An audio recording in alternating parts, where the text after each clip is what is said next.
porque me dejas.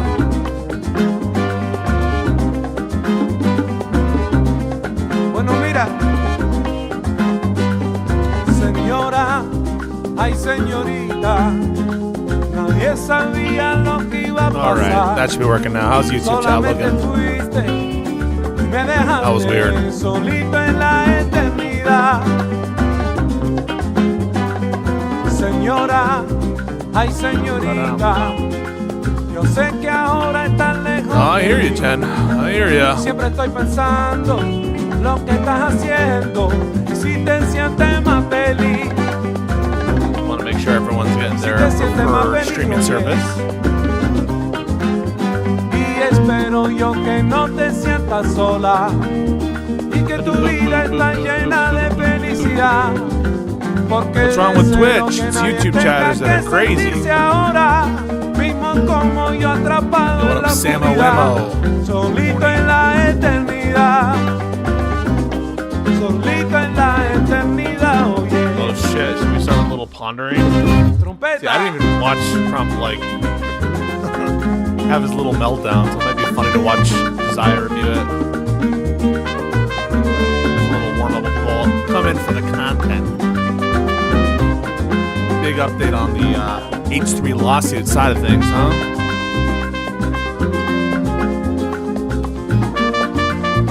I'm out of DC for free.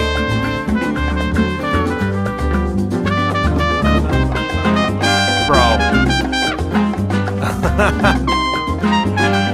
The Rob debate is literally unwatchable. It's 11 hours and like the audio sucks. It's literally unwatchable. He is the most bad faith. I might even have. I'm gonna have a couple people come on to talk about that at some point this week. Just go over how bad faith exactly. It's irrefutable.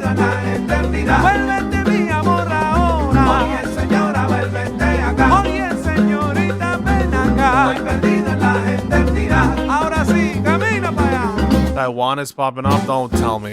Saxophone.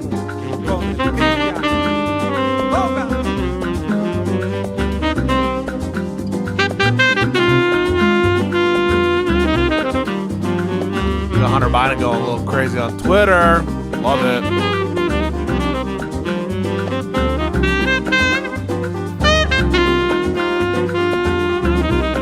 Peruvian election happening. He's gonna win.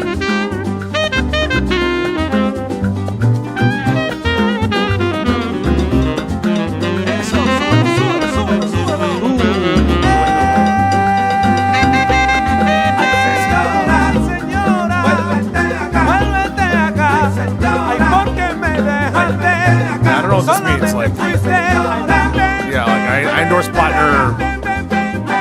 4 mils dropped out, and nothing should change anything for anyone's calculation. If that's what you mean. I still don't trust him, and I think he kind of sucks. But that was all priced in. Porque deseo que nadie tenga que sentirse ahora mismo como yo atrapado en la oscuridad y solito en la eternidad. Ay señora, vuélvete acá, vuélvete. Ay señora, ya se fue. Yeah, kind of like what I don't understand is the whole like, oh my God, the New York Times revelations. This changes everything. Like I saw a couple of people, and it might have been satire to be honest, to be fair. But like, how would this change anything about a calculation? Unless it's like virtue signaling or whatever. I just don't think it can. And if it does, I think you like have to doubt the sincerity of I don't know, the whole calculus. So yeah, I mean the guy seems like untrustworthy and definite sketchy past, and yeah, doesn't really change anything though. sorry if that fucking disappoints you. It's all priced in. Yo, what up? Caramel cold brew. Greatly Rain. Thank you so much for the Giga Pisco. Look at this 35 stream streak. Incredible. Aquila with the sub. The Pepe that was promised.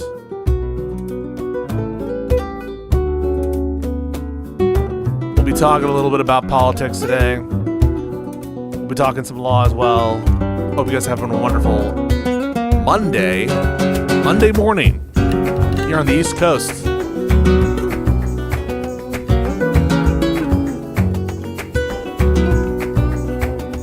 Oh yeah! Holy shit! Tier 2! Caramel cold brew with the Tier 2! Look, the extra little graphics on his Pepe. Not everyone gets that Pepe. Gotta be a Tier 2. What up, Zero Cool Returns? Love to see all the day ones here. Love to see it. Did you see the bricks and minifig? Did I see the bricks and minifig? Yes, I did. What a saga, huh? It's one of those where it's like, you want to believe, right? You want to believe. But there's definitely some corruption or something going on with these police. That should be the biggest takeaway. The police are out of control. Oh, thank you so much for the memberships. You guys are the best. I appreciate you. I can get my quick little my quick little summary on the bricks and minifigs, because that those videos are out of control. They're like, in terms of entertainment, those are top tier. I know. I was away. I know people are getting like insane views on that. I actually had a friend of mine was like early being like, you need to cover this, and I was like, I can't. I'm in DC. And then like everyone and their cat covered it. To be fair, this has been around for like a while now, right? So maybe covering it this week wouldn't have changed anything, but I had other things on my mind. Witcher 3 is getting a new expansion.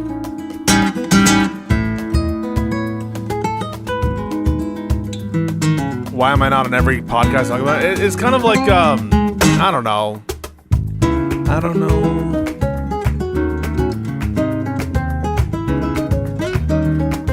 I'd like to order 1 large iced coffee, extra caramel, please.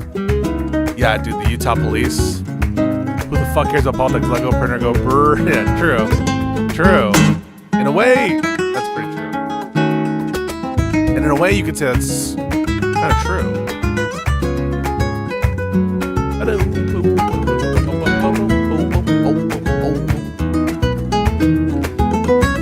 Alright, we're about to get started here, folks. Appreciate your patience.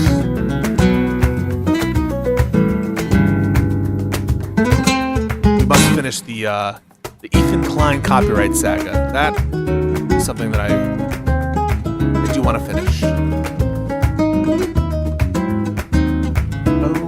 We're gonna start with a little politics. Just a quick little politics, quick little Josiah, quick little politics, just to warm us up for the morning.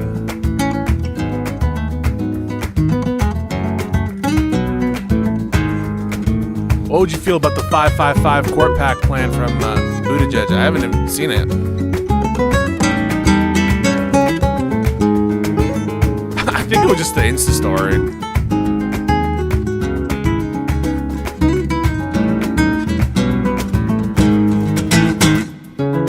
Being like discriminatory towards Mormons now. You're so tired of the Lego drama. To be honest with you, it captured my interest for like a solid 9 hours, but now I'm kind of over it. I can give a quick little take though.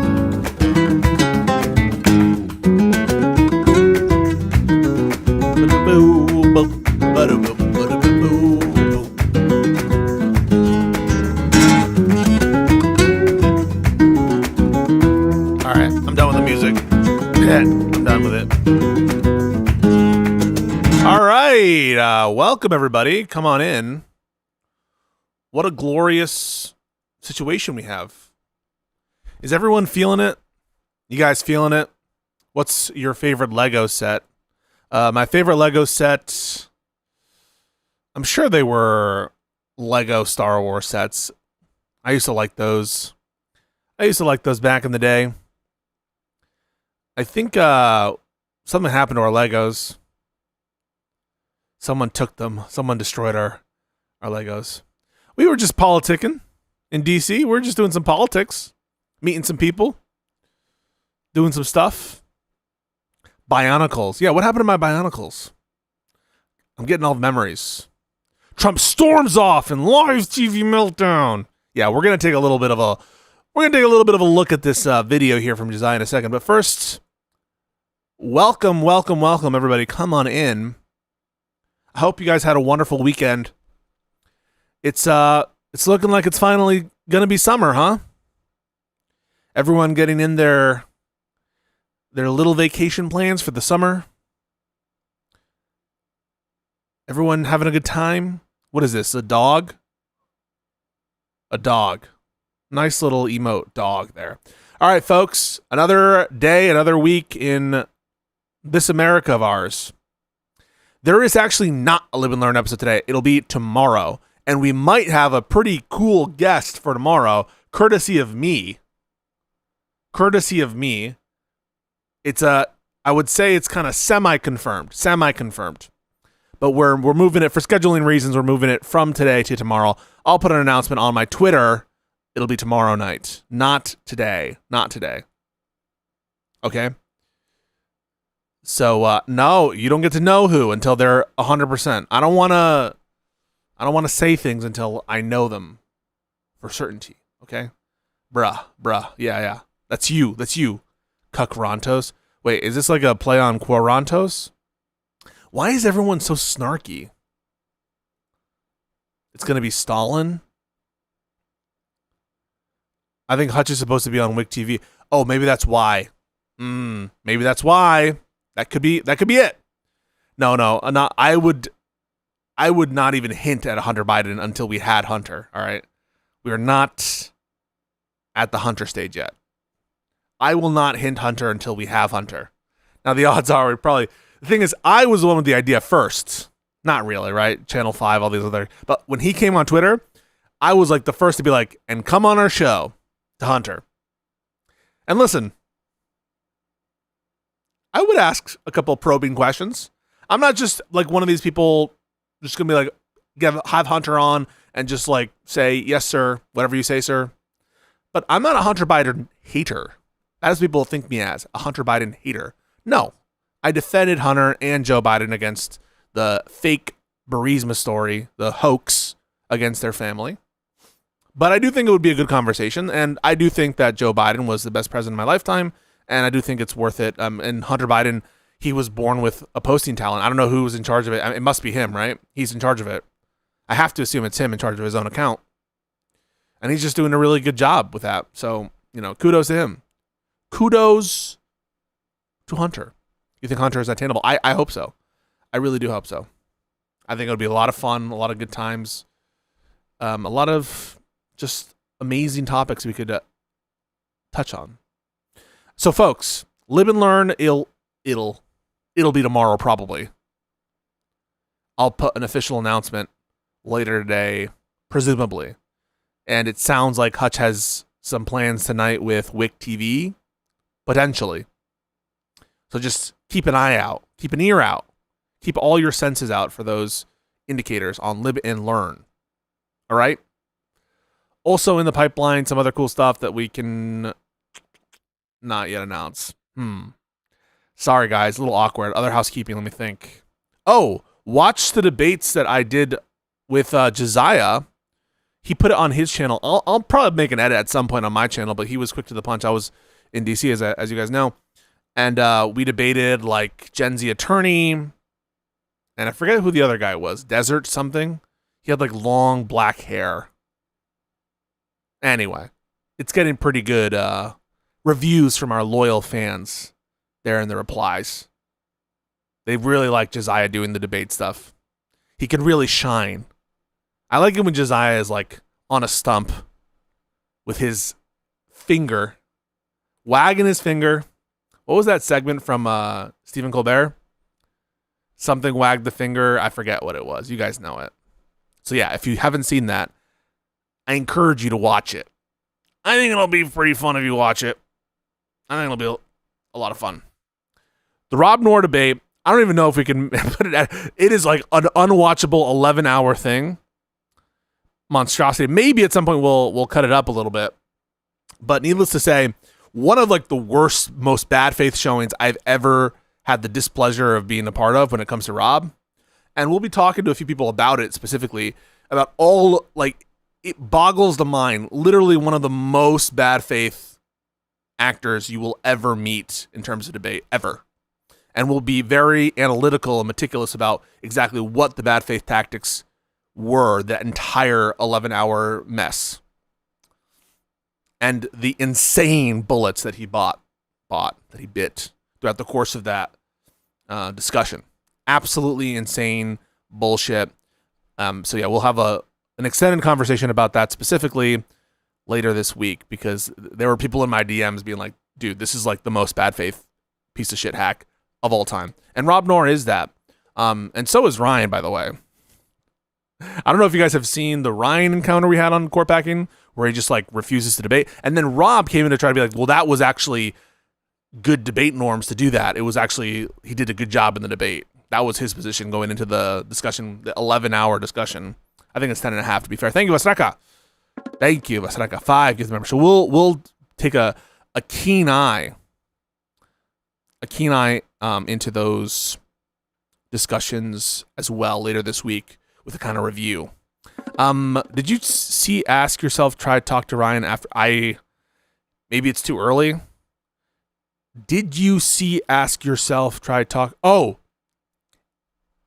Ask Yourself will actually be the person who we'll be discussing this encounter with, because I know that he was absolutely like beside himself at some of the tactics, because the tactics were insane. The bad faith was insane. And so we'll be talking to Ask Yourself about it. And I know that he tried to have a conversation with both Ryan and with Rob to no avail. But yeah, and thank you again, Vasraka, for the memberships. We really appreciate you here on the channel. And at some point we'll have to talk to Vasraka about Court Packing. I think two. Yeah. So that'll be a lot of fun. So keep an eye out for that stuff too. Let me think other housekeeping before we get into our daily content. I guess I can just talk a little bit about bricks and minifigs, just my overall take. Listen, I don't know shit about Oregon contract law or consignment law. Thank you so much for the 5 Australian. You were there for the full 10 hours. TLDR, Rob argues debate rules and norms are subjective, then argues words definitions are objective. Yeah, what an insanely awesome encapsulation. Yeah. This is like the quintessential comment, Eddie. After, so he basically bites the bullet on, I don't think he goes quite as far as saying farting. If your goal is to fart, farting would be doing good in the debate.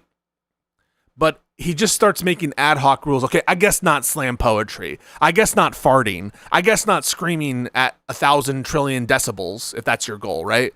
And it's just like this ad hoc rule that he's creating that he would never give the time of day towards Democrats or liberals for like being postmodernists about debate norms, to the extent that he's not even like accepting ones that he clearly himself holds, right? He clearly holds this. That's what's the most offensive aspect about all this, is he's just reflexively saying no.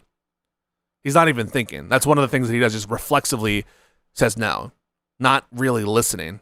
And there are many times in that entire discussion where you can tell that like there's no truth-seeking norm within him. It's truly just totally vacant and absent. And we'll be having a nice little discussion with Ask Yourself about why Rob is such an awful debater. Okay, but where were we? Oh yeah, bricks and minifigs. Listen, I don't know shit about consignment law in Oregon. I never took what's that class? Secure transactions in law school. I just studied for the bar. I certainly am not an expert in Utah, Utah service law or whatever it was that was at issue there. But my overall takes are as follows, okay? There, on the underlying issue, it seems like there's like two possible solutions. Either the terms of the consignment contract apply to the successor in interests, these guys, right? These owners or to the corporate entity or someone in Bricks and Minifigs, or they don't. If they do apply, then you have to abide by them, and they're clearly not doing that. And if they don't apply, then you can't just you have no right to possess these items or to profit off of them. It just seems like that's the dichotomy, it seems to me. Either the rules apply or they don't. The contract applies or it doesn't. And if it doesn't, it's not clear to me why they get to keep the Legos or whatever the money was that they made off the Legos, et cetera, et cetera, et cetera. Okay? That's on the underlying dispute. Maybe there's some nuance here that I'm missing. You didn't file your financing statement or some shit.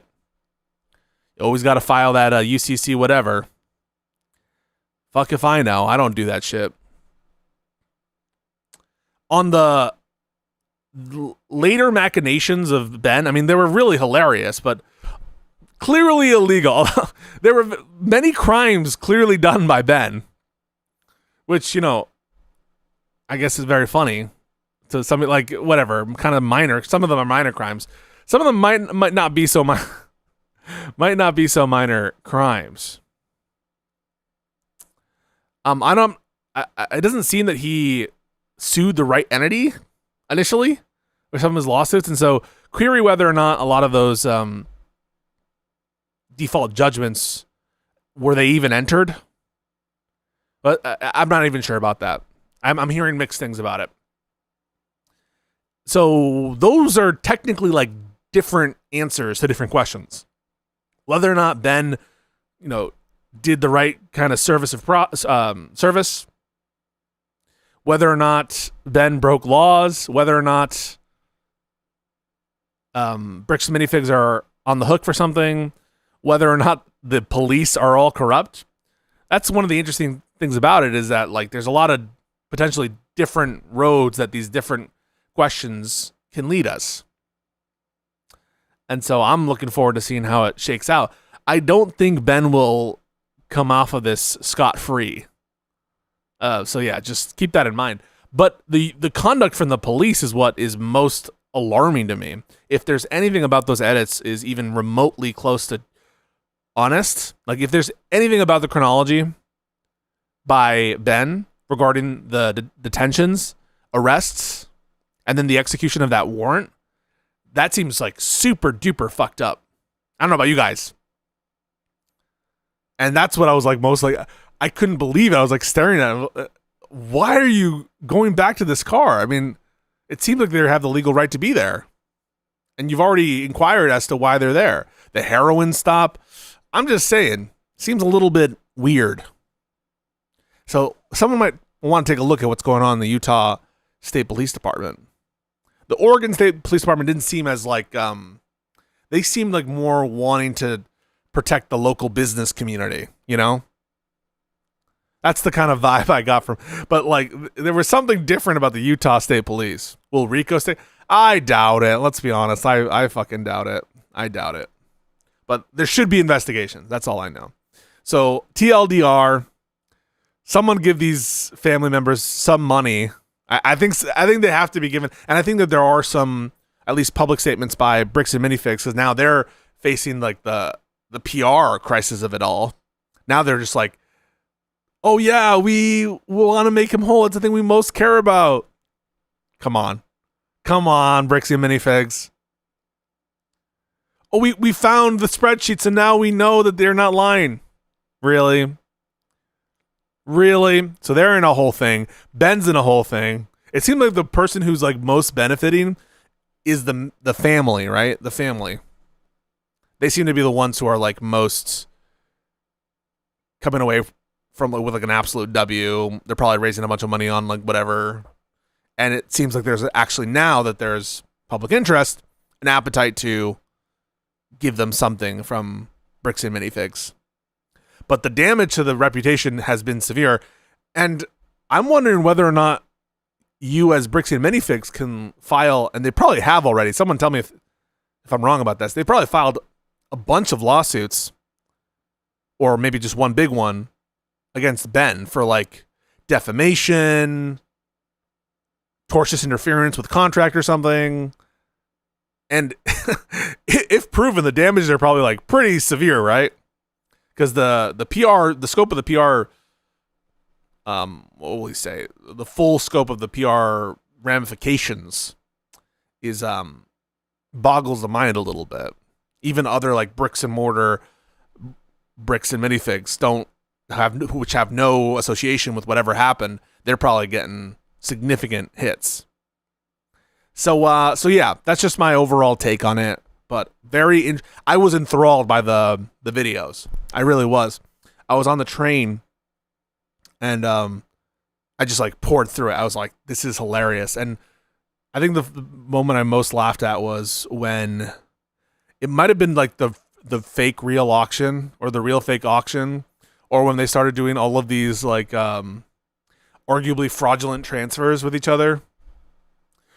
Come on, when they did fraud on the woman signing for a package to get her signature on this like totally unenforceable, you owe me $5,000 every time you call the police clause.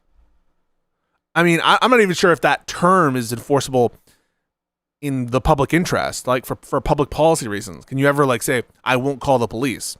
That might just be a void term from the beginning, let alone how the signature was procured. But it was like funny for him to, I don't know if he the thing that like prevents me from saying like this guy's hilarious is I don't know how much of it is self-aware. Like, is he very self-aware about because he'll be like, and now it's totally legal to do what we're doing. And remember guys, I'm allowed to do this. I had this ace up my sleeve the whole time. Lego Corp hasn't said anything. Interesting. There was damage to the reputation, but it seems like, yeah, so you'd have to like maybe disentangle how much of it is as a result of whatever defamatory statement was made or something, or whatever business tort was done. The peace treaty on the skull. Dude, it was really good content. You can't lie. It's 9+ in terms of tiers of content. It really is. I understand why people are into it, because it combines many different things. It's like a kind of meaty fact pattern with many different angles to it, many different culpable parties. And so it's like a very like rich set of facts that people can come away with their own hot takes from. And there's like constantly updates. And there's enough there to be like, well, what about this? And did he tell the truth about that? And then it involves like a Star Wars Lego collection, which is already kind of preying on our nostalgia. Just return, like if this were some other, imagine this were just like some other asset. Because remember, this is just like treated as an asset. They never were like trying to use these to like play with them or anything. This was just like an investment vehicle. If this were any other kind of asset, none of y'all would give a fuck. Really. Maybe it's at some level, but like the initial curiosity of it is it's the biggest Star Wars collection, whatever, right? That's what is that initial hook that got him interested and then gets all of us interested. So there's just, and then obviously like some of the characters here, what the CEO looks like, the Mormon stuff, some of those calls, you stole them. All right, now I'm going, I spend way too much time. I have not done the Ethan Klein stuff yet. All right, we should move on, but that's my overall take on bricks and minifigs. Let's take a look at our good friend Josiah and Dolan, Mr. Dolan. Whoa. And you're crooked, and Meet the Press is crooked, and so is ABC. Bro, he's a baby. I have not seen this. I have not seen him. I heard about this meltdown, but and you're crooked, and ABC's crooked, and everyone's unfair. Bro is crashing the fuck out. And you're crooked, and Meet the Press is crooked, and so is ABC, and CBS, and CNN. But Mr. President, you're one-sided crooked network. So let's call it quits, because I've had enough. Thank you. Have a good time. Mr. President, let's please. I traveled all the way to Wisconsin. I've sat in the rain. I know. I've sat in the rain with you for an hour, on and off in the rain. And I've given you Bro, this is the biggest baby. It sometimes boggles the mind the degree to which, yeah, because all news, like they have to actually be scared about being like arrested, about going down with like mortgage fraud charges, about their news organizations just getting investigated and tagged by regulatory agencies. It's pathetic. The whole thing is pathetic. The fact that the American people, in their infinite wisdom, saw fit to reelect this ogre, this beast, and he can't ever take ownership for one thing. And the minute he gets fact-checked, he spins out and just like turns into a baby. enough time. You ought to straighten out your press, because you know what? Mr. A President. country. You gotta straighten out your press. You know what? Look at this. He's exploding. Can never be great with a dishonest Listen, press. we Come on, traveled let's go. all the way to Wisconsin for this interview. Is he okay? Donald Trump lost his temper, abruptly ended an interview with NBC's Meet the Press and its host, Kristen Welker. Is he going for this like deeper voice thing, Josiah? What do we think? Is he doing a unfortunate pause here? Unfortunate pause here. Is he going for like a deeper voice thing? Flipped out in an interview with NBC's Meet the Press and its host, Kristen Welker. Flipped out, stepped on the microphone, and walked off, all because she fact-checked him about his lies about the 2020 election and other things. And we have to talk about this, but before we do, if you end up liking this video and you want to support the channel, please be sure to hit the like, subscribe, and alert bells before you go. All right, folks, as Mediaite reports, quote, "I've had enough." Trump storms out of Meet the Press interview in wild fashion, explodes on NBC's Kristen Welker after she hits him with fact check. Can we just like, we need to get some diversity of labels and like catchphrases and clickbait titles for Trump related freakouts, because there's been so many that we're scraping the bottom of the barrel here. Explodes on. Donald Trump stormed out of a Meet the Press interview Sunday after moderator Kristen Welker repeatedly fact-checked his claims on a variety of topics, including the January 6th insurrection, his so-called anti-weaponization fund, and election fraud. The heated 6-minute final block of the interview began with Welker pressing Trump on the $1.8 billion slush fund. And with that in mind, we're going to talk about multiple things in this interview in subsequent videos. I really want to focus on the 6-minute interval that really pushed Trump to just lose his mind. He got so triggered that he flipped out, dropped the microphone, stepped on the microphone, and abruptly ended the interview. And then we'll talk about other things they covered in subsequent videos. But courtesy of Aaron Rupar, here is the 6 minutes and 40 seconds that caused Trump to get so triggered and leave. Courtesy of Aaron Rupar clipped this, I'm guessing. Because I don't think Aaron Rupar works for NBC or ABC or... This is NBC, right? Holy crap. Billion so-called anti-weaponization fund. It was going to compensate people who say the federal government weaponized the legal system against them. It's been blocked by the courts, met with opposition from Republicans And Democrats. in Congress and Democrats. Excuse me, mostly Democrats. Mostly Some Democrats and some Republicans. Some. Very few Republicans. Just So he's still defending, by the way, this fund. So when you had Jared Polis come out, you guys know this guy, Jared Polis? One's in the chat if you've heard of this guy, Jared Polis. You guys hear this? He's some kind of governor or something. Some state, I don't know, Colorado maybe. This guy, Jared Polis, comes out, and supposedly he's the governor somewhere. He says, "I'm so glad Trump changed his mind on the anti-weaponization fund." Did you guys happen to catch that tweet from this guy? Supposedly he's a Democrat, whatever he says. Can you imagine a more cucked framing than that? Trump changed his position. Oh, Mr. President, sir, I'm so glad you reversed your position on the anti-weaponization fund. Number one, query whether or not he's reversed his position at all. He's just as liable next week to reverse the reversal, even if he did reverse it, which again, we're questioning. Yes, this is the school of jank. Very nice, Gray. Yes. Do something horrific, then intimate that you're going to reverse it, and then get credit from the dumbest people in the world, the enlightened centrist types. That's the grand strategy, right? So query number one, whether he's going to reverse his reversal, whether this is a final reversal. Number two, why the fuck are you thanking him for anything? Someone comes to shoot you in the skull. They miss, like, oh, I won't do it again. Thank you. Thank you for stopping. Thank you for stopping, sir.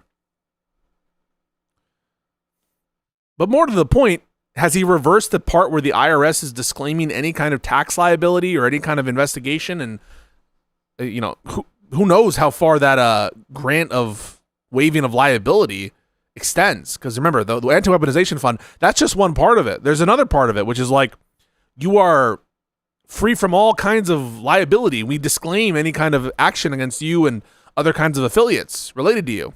Has that been reversed? And then let's not forget what is causing this quote-unquote reversal in the first place.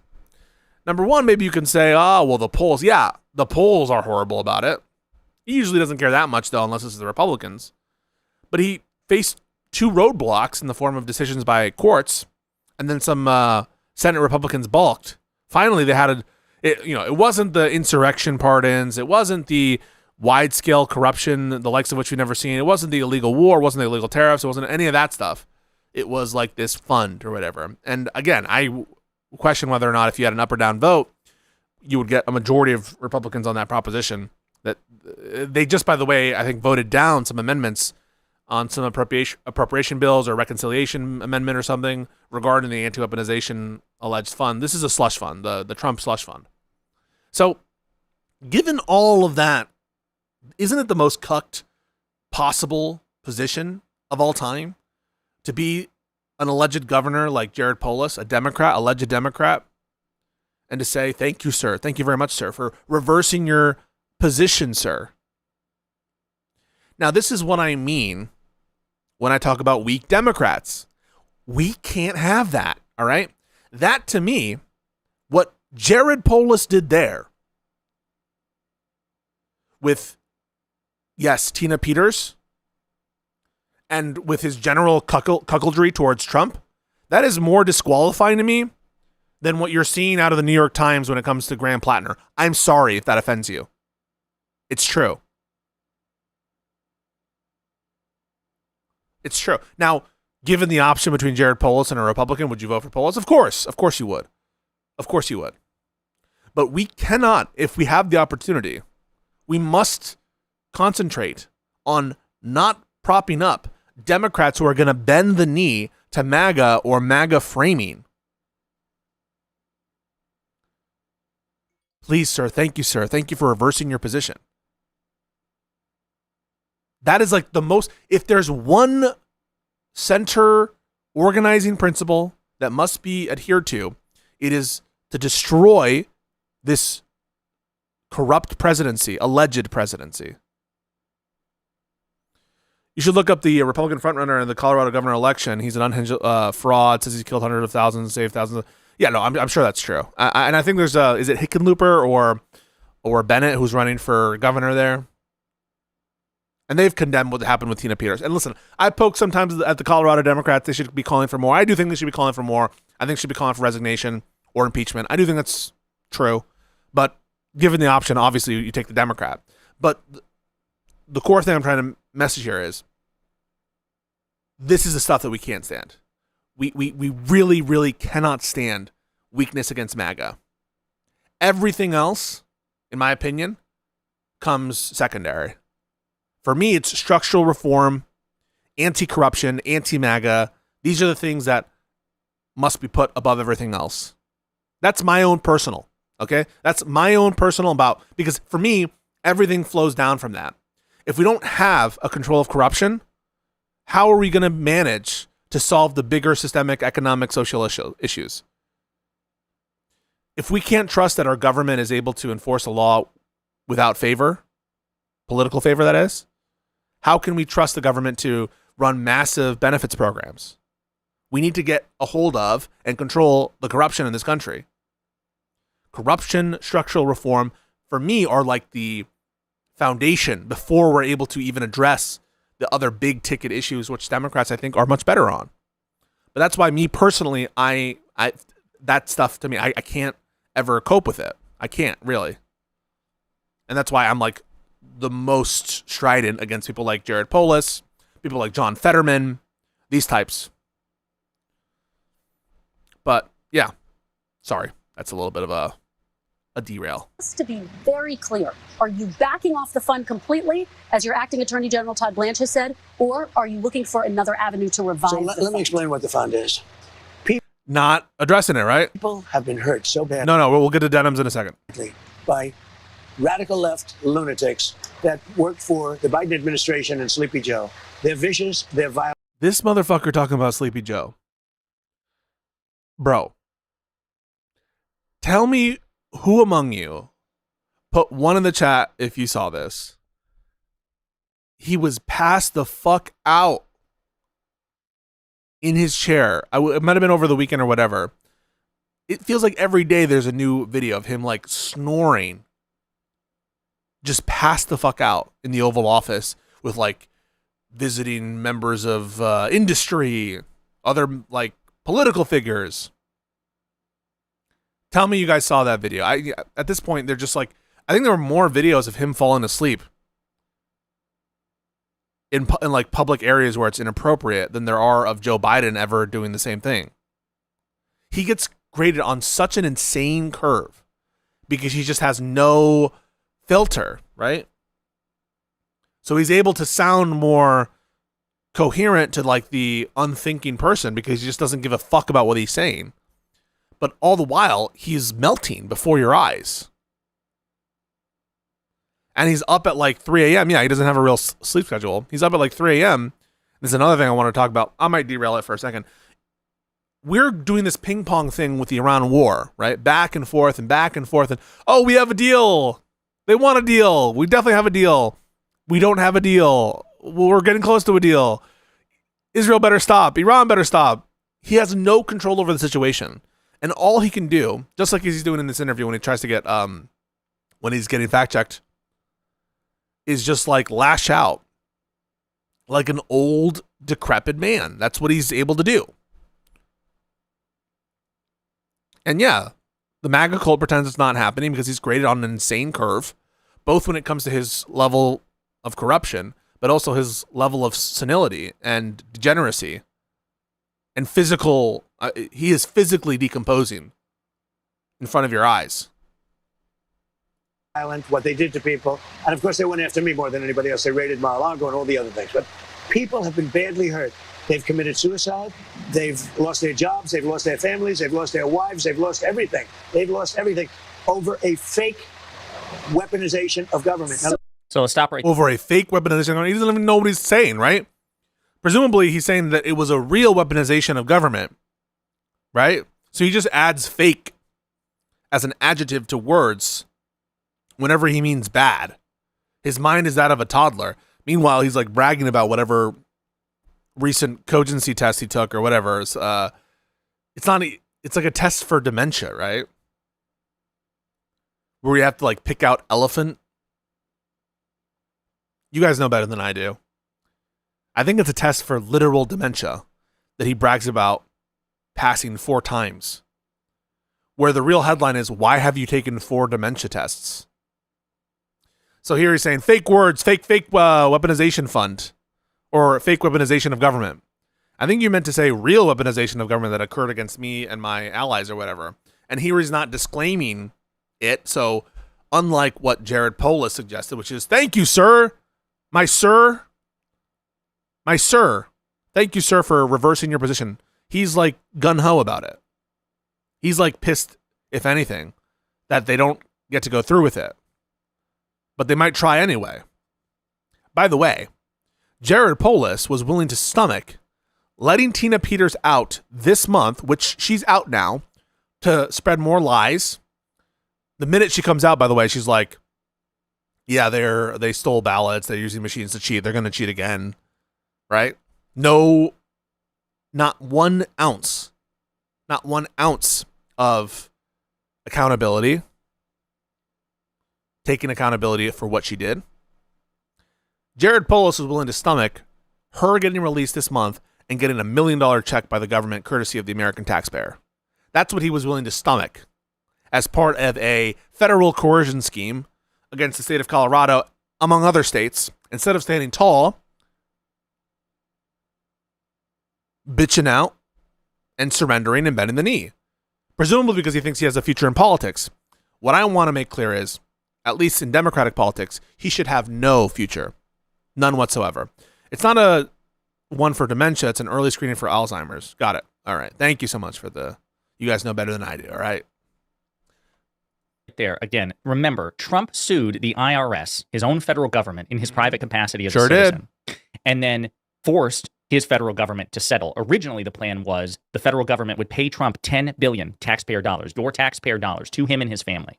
And once the political consequences and the potential legal consequences became too apparent, because a federal judge said, this seems kind of sus, instead what they decided was, okay, I'll drop the lawsuit, and in exchange, we create a $1.8 billion taxpayer-funded slush fund that I can dole out to my MAGA allies, including violent January 6th insurrection. Like, it's one of the most corrupt things ever devised. It just boggles the mind. This is, by the way, what I had to say about the Trump immunity decision. It just takes out of the realm any private criminal conduct, out of the realm of non-immunity, so long as the executive does some trivial table setting, all right? It's not stealing from the Treasury. It's not some kind of embezzlement scheme against the Treasury. It's an anti-weaponization settlement, right? It's not a airplane bribe. It's a gift from the Qatari government to the presidential library of Donald J. Trump, right? It's not murder. It's targeted strikes against drug cartel terrorists with whom we're at war, right?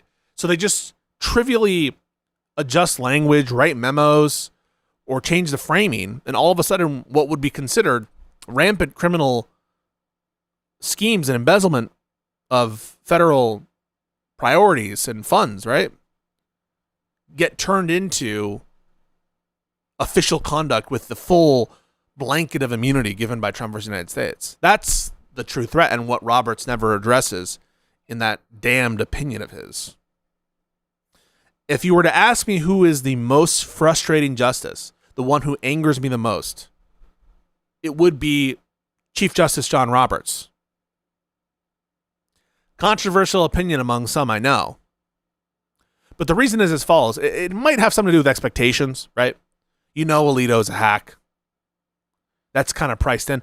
Roberts, as well as being, I think one of the worst writers on the court, in my view, very unconvincing comparatively to other justices. A very inconsistent philosophy and like openly political at times, in my view. Not necessarily openly political always for the Republican Party, but considering optics and politics in a way that I think that shouldn't be considered by the Supreme Court of the United States. In an unprincipled fashion, in a way that is not moored to philosophy. And in that sense, he annoys me like even more than Clarence Thomas. Certainly more than Amy Coney Barrett. So, yeah. The other thing to remember is that as part of this deal, the IRS creates a blanket tax liability shield for Trump, his family, and his businesses, so they can't be audited, investigated, or prosecuted. And as far as I'm aware, that hasn't been at all rescinded by the Department of Justice. I haven't seen a memo saying, hey, we're rescinding this insane waiver of liability that we gave to Trump and his associates over a collusive suit, right? Trump is on both sides of the V. A collusive lawsuit. A collusive lawsuit in which Trump himself has no claim, no cause of action. So a bullshit lawsuit filed collusively to obtain insane waivers and embezzlement of Treasury funds. Oh, well, we reverse the embezzlement. See, this is one of the problems as well with the framing. Always be thinking about the framing here. Because people will do it in the Supreme Court conversation too. They're like, Well, what do you want, right? The Supreme Court sometimes rules against Trump. They didn't give him what he wanted when he tried to steal the election. They didn't give him what he wanted when he posted blatantly illegal tariffs. They reversed his blatantly illegal deployment of the National Guard and regular forces. What do you want him to do? Well, like or now in birthright citizenship, if it were to come down, and don't take it as a given that it will come down this way. If it comes down that the Supreme Court side, reaffirms its precedent and is able to come to the right decision, they'll be like, oh, see, they ruled against him on birthright citizenship. We're taking as a standard frame like that shouldn't have been obvious from the start. Just like this weaponization fund. Oh, well, at least they reversed the aspect of it, which was stealing money directly from the Treasury to give it to insurrectionists. Wait a second. This lawsuit was a bullshit lawsuit. It was a collusive lawsuit. The waiver of liability is bullshit. Why are we accepting as a victory that this was temporarily defeated, right? The fund aspect of it. So you just always got to be aware of what we're like citing as wins, right? Now, in the local context, yes, win, right? Very locally, it's a win. But just don't ever forget to take a step back and be like, the fact we're even having a conversation about the president collusively creating a lawsuit based on bullshit to extract waivers from the government, which he controls, like we can't forget about that. Prosecuted. It's disgusting and despicable, but let's continue. Are you looking for a way to revive it? Well, look, if it was up to me, I'd pay them the kind of money that they deserve. People have been destroyed. It is. By the way, I will say this fund idea, I actually do think that we should establish a fund. But that fund should be for the victims of the Trump administration. And the first people who should get access to that fund are people like Kilmar Garcia, people like Mahmoud Khalil, people who suffered under the sort of retributive regulatory action and criminal actions, James Comey, etc. I actually do think Congress should establish a fund for these individuals.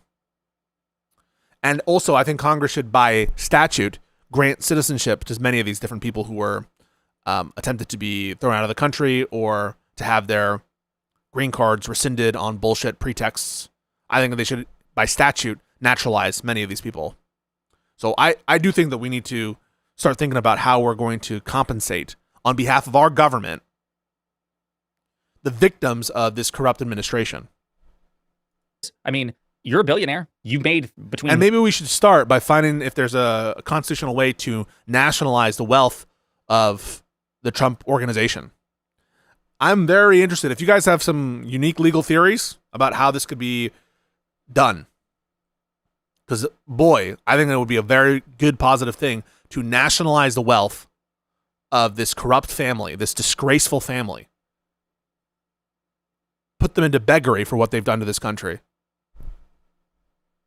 1.5 and $6 billion, according to some estimates, off the presidency in this past year alone. So you have the scratch at your own disposal to compensate these fanatics if you really felt that way. But understand, Trump doesn't actually give a damn about January 6th insurrectionists. He was the one who lied to them in the first place and set them loose on the Capitol and didn't pardon them on his way out the door, right? He let them languish in jail and suffer the consequences of their actions and his lies. He doesn't give a damn about them. He's virtue signaling, and he's trying to create an incentive structure that will reward bad behavior in the future. He has no personal regard for the January 6th insurrectionists. Quite frankly, he shouldn't, because, again, they're violent thugs. But understand, when people say, well, look, wow, he's just looking out for the little guy. He's looking out for his own supporters. No, if that were true, he would pay them out of his own pocket. He could afford to. Lives have been destroyed. Many suicides. Think of it. People have committed suicide because a bunch of thugs went after them. So, me, personally, I think the weapon is... And they started under, by the way, the first Trump administration going after these individuals. God, it makes me sick to my stomach. These people are walking free.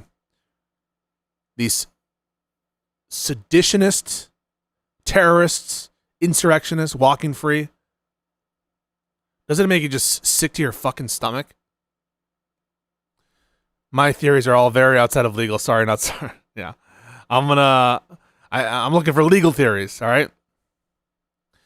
But doesn't it just make you sick? This guy is trying to put his name on everything. The Trump Washington Monument, the Trump Kennedy Center, the Trump this and that. What a disgusting freak of nature. And what does it say about our society that we've elevated this person and all the rats defending him? Think about it. This guy's imploding because he can't stand to be asked a question about this corrupt fund, which he tried to organize in front of everybody, where even the corrupt Republicans had to say, whoa, what is this? He thinks that you're nothing to him. You're just a pawn to him. He doesn't give a fuck about the American people. He would kill all of us if it meant him having 5% increased net worth. Fund is a great idea, and so do many other Republicans. You have to get it approved. If they get it approved, that's great. If they don't get it approved, I'd be disappointed. All right, we're going to motor through. So what do you have there, right? That is Trump saying he supports the anti-weaponization fund. So what do you know from this? Fuck Jared Polis. Fuck Jared Polis. That's what you know from this.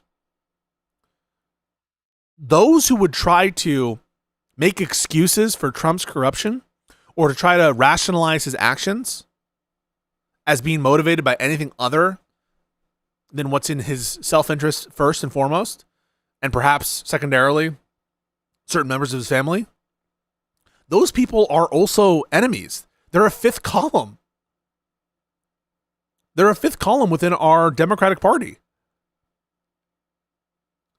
All the talking heads that seek to rationalize or potentially rationalize Trumpian actions in ways that don't, map onto his own personal interest and that of his family and business interests or other kind of corrupting influences. Those people are a fifth column, intentionally or not. The noise you hear in the background, by the way, is rain. And we'll talk about in a subsequent interview. Trump is easily distracted by the rain. He's like a child, somebody dangling car keys in front of him. He's just pawing at it, right? Because he has no attention span. Sure seems like Trump is interested in resurrecting this $1.8 billion taxpayer-funded slush fund, which is why it was so important for Senate Republicans to get on board with the Democrats and kill this thing legislatively. And at the 11th hour, they refused to do so. 100% and every true. Republican, like Susan Collins, running for... 100% true. Like, why are we even talking about this? Susan Collins, this freak of nature, Susan Collins, who has stood by and acquiesced to the Trump administration for the better part of 10 years. We've been in this nightmare for the better part of 9 to 10 years. Politically for 10, governmentally, fits and starts with a Biden interlude. And Susan Collins has not ever given an indication that when it really counts, when it really matters, that she has a line in the sand that she's not willing to cross. The one vote people will cite is the Affordable Care Act vote to save the Affordable Care Act. Really? Was that an act of bravery by Susan Collins? Or was her plan to be another free rider, a free rider vote? Because she's always willing to be in the minority in a vote when it doesn't matter, right? How often has that occurred? So was the surprise factor there John McCain? And look to her words, too. What does she say at those critical times? I think it's all smokescreen BS. Fuck Susan Collins. That's why I started today in the intro. I don't trust Graham Plattner. I think he kind of sucks in many ways. And I think he lied about his tattoo. And I'm not surprised that he has skeletons in his closet or whatever in his personal life. Has it changed even 1%? My endorsement for him in the main primary election or general election? Not even 1%. Not even 0.01%. Susan Collins is a willing accomplice to this corrupt regime. And she's perfectly willing to talk about her concerns, talk about, I don't like how this is done. We need to have our own procedures in the Senate. Whatever she has to say on a given day. But she is a part of this corruption. And if you can't see that, you're blind. You are blind. Thank you so much for the gifted memberships. 5 memberships. Thank you so much. Appreciate ya. Appreciate ya. Thank you very much, Bad Horse. So the Lib and Learn next is going to be tomorrow. So I believe that's true. Tomorrow. And we might have a very cool guest on tomorrow. I'm just confirming with him. Hopefully, he seemed very open to it. But since it's tomorrow, I'm not sure what the schedule will be like. But thank you again for all the memberships, for all the support. We're going to get to the Denims thing in a second. I do want to finish this Josiah video. We're almost there. But yeah, Live and Learn should be tomorrow. Thank you, guys. Re-election should be forced to address that fact, or their Democratic opponents should make them suffer political consequences for not trying to kill this fund when they had the chance. But you have to understand, people have been destroyed by crooked politicians, and they should be reimbursed for that. Do you think anyone who attacked... God, won't someone in the Democratic Party say that about Trump? By crooked politicians, and they should be reimbursed for that. I actually totally agree with the sentiment, but just against the victims of Trump and MAGA. That's actually based. We should be paying millions of dollars, the government, our taxpayer dollars, and this should be done as a way to deter this kind of shit in the future and to make sure that we live up to our nation's highest ideals. So yeah, I do think Kilmar Abrego Garcia should get millions of dollars. Well, what would you get if someone kidnapped you without any due process of law, without any legitimate reason, and shipped you off to a torture dungeon? How much would you calculate the damages then? What would you say? And yeah, naturalize them with statutes. Yes, and don't forget the families of Alex Preddy and Renee Good. I have a theory that what the state authorities in Minnesota are doing are waiting to resolve some of these federalism issues and supremacy clause issues on other cases before charging murder. If that's not the case, I will be incredibly disappointed with the office of Keith Ellison in Minnesota. These were murders, and they should be tried as such. And whatever happens, I think that we should pass a statute. I've given a recommendation, the Alex Preddy and Renee Good Act, to abolish ICE, to create a new agency with a new mandate to enforce internal immigration, to make it a crime to use ICE lettering or ICE insignias when operating under color of law in the United States, and to crack down on civil rights infringement from a federal perspective. Call me crazy, but I think our rights matter and deserve to be protected. Do you think anyone who attacked police officers on January 6th should get taxpayer money? I wouldn't be inclined to say so, but I have to see it. I can tell you this, 97% of those people, you look at them. Is this the podcast with the family? Is this the podcast with the family? I saw one of their things where there's like the daughter with the, I think, red hair. The son is kind of bald. Is that it? I saw them talk with Hassan, I think. And then I saw them, I think, with some other left-wing hosts. Yeah. That was like, I'm not even sure what would be gained. Like, I'm the worst person to bring on for those kinds of conversations, I think. It kind of depends what my mood is. Sometimes I can be a little bit more,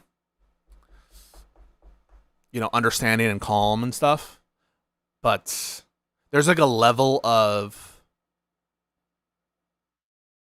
I don't know, cult obsession that I can't do anything about that. And maybe I'm not even the best person to have that conversation.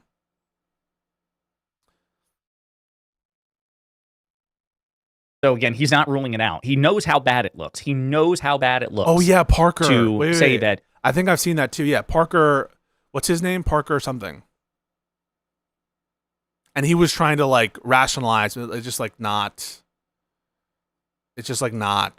landing with him. And so then I'm just like, well, what are these conversations for, and why are they necessary? It seems like the conversations are pointless. Now, maybe it's for the audience, but then it almost seems like kind of, I know it's kind of insane that I'm about what I'm about to say. Like, does it seem a little bit exploitative? Maybe it's like worth it to just to show how cultish some of these people are. I don't know. I mean, I talk to some insane people, so I can't really talk shit. You don't enjoy that Parker guy. What's wrong with him?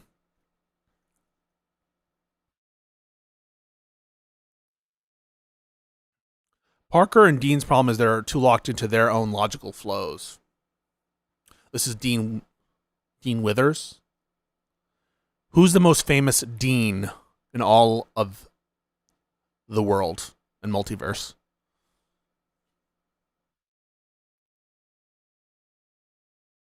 And don't say Dean from Gilmore Girls or Dean from Harry Potter.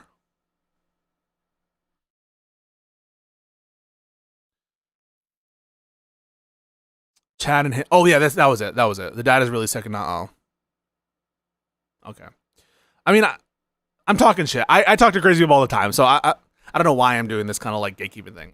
It's not true. I just like sometimes I see those older people. I'm reminded of people who exist in the world, and I feel kind of like really sad, and I don't know, but then I get angry, and so yeah. Howard Dean Stockwell, I don't know this. Dean Cain, Dean from Supernatural. Okay, all right, we're almost to the legal stuff. People who violently assaulted cops on January 6th are eligible to receive taxpayer funds as remuneration. But even there, he won't rule it out. Notice he could have said, of course not, Kristen. Hell no. Absolutely not. Let me put that to bed right now. And he doesn't. I wouldn't be inclined to say so, but I have to take a look at it. The FBI or whoever it was, because you had a lot of crooked cops. You had dirty cops. Comey was a dirty cop. Well, a guy like Bolton was a dirty cop. There's no evidence. Wait a minute. You think Comey was a straight cop? Who pleaded guilty to assault. Comey was a dirty cop. And remember, what was Comey a dirty cop about? Remember the theory behind it. And someone put in the chat, what do you think the theory is about why Comey is crooked among the Republicans? The mom is coming around. Okay, listen, I talked too much shit out of the gate. I don't know why I was doing that. I shouldn't be talking shit about that show. I don't know too much about it. I just remember feeling when I was listening to the dad talk, I was just like, damn, man.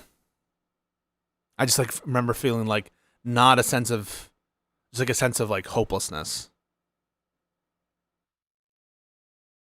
And I think for some people it is hopeless, right? But I shouldn't be talking shit about the show because other people can have different reactions to it. And so like, yeah, I take that back. That was wrong. Okay. Yeah, Russia. Right. So the whole notion is he was a crooked cop. Remember why he was fired? He was fired.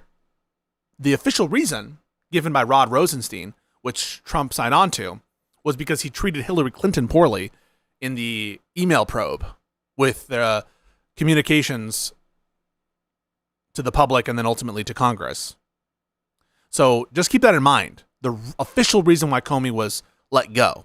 And so everything about Comey being crooked, about the Russia investigation, are like the FISA warrants and stuff. But he wasn't like the prime mover on those FISA warrants.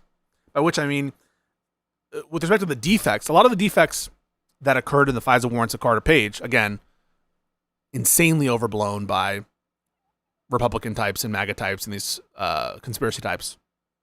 I would know. I debate them. But most of the problems were at the level of the FBI and didn't get to the level of Main Justice. Now, there were some reforms within the DOJ that were needed and that they tuned to make sure that they had top-level oversight on all these FISA warrants going forward. But it was already a pretty... I think you needed to get a deputy-level DOJ person.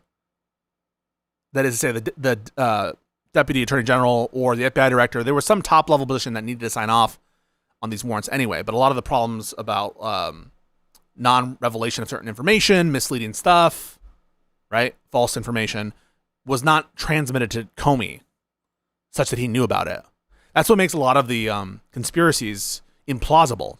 Because a lot of the reasons we know what we know regarding improprieties or because there were some checks from top down to what was happening at the FBI and Crossfire Hurricane, and they were the subject of numerous reports, including the Inspector General's report and the, oh my God,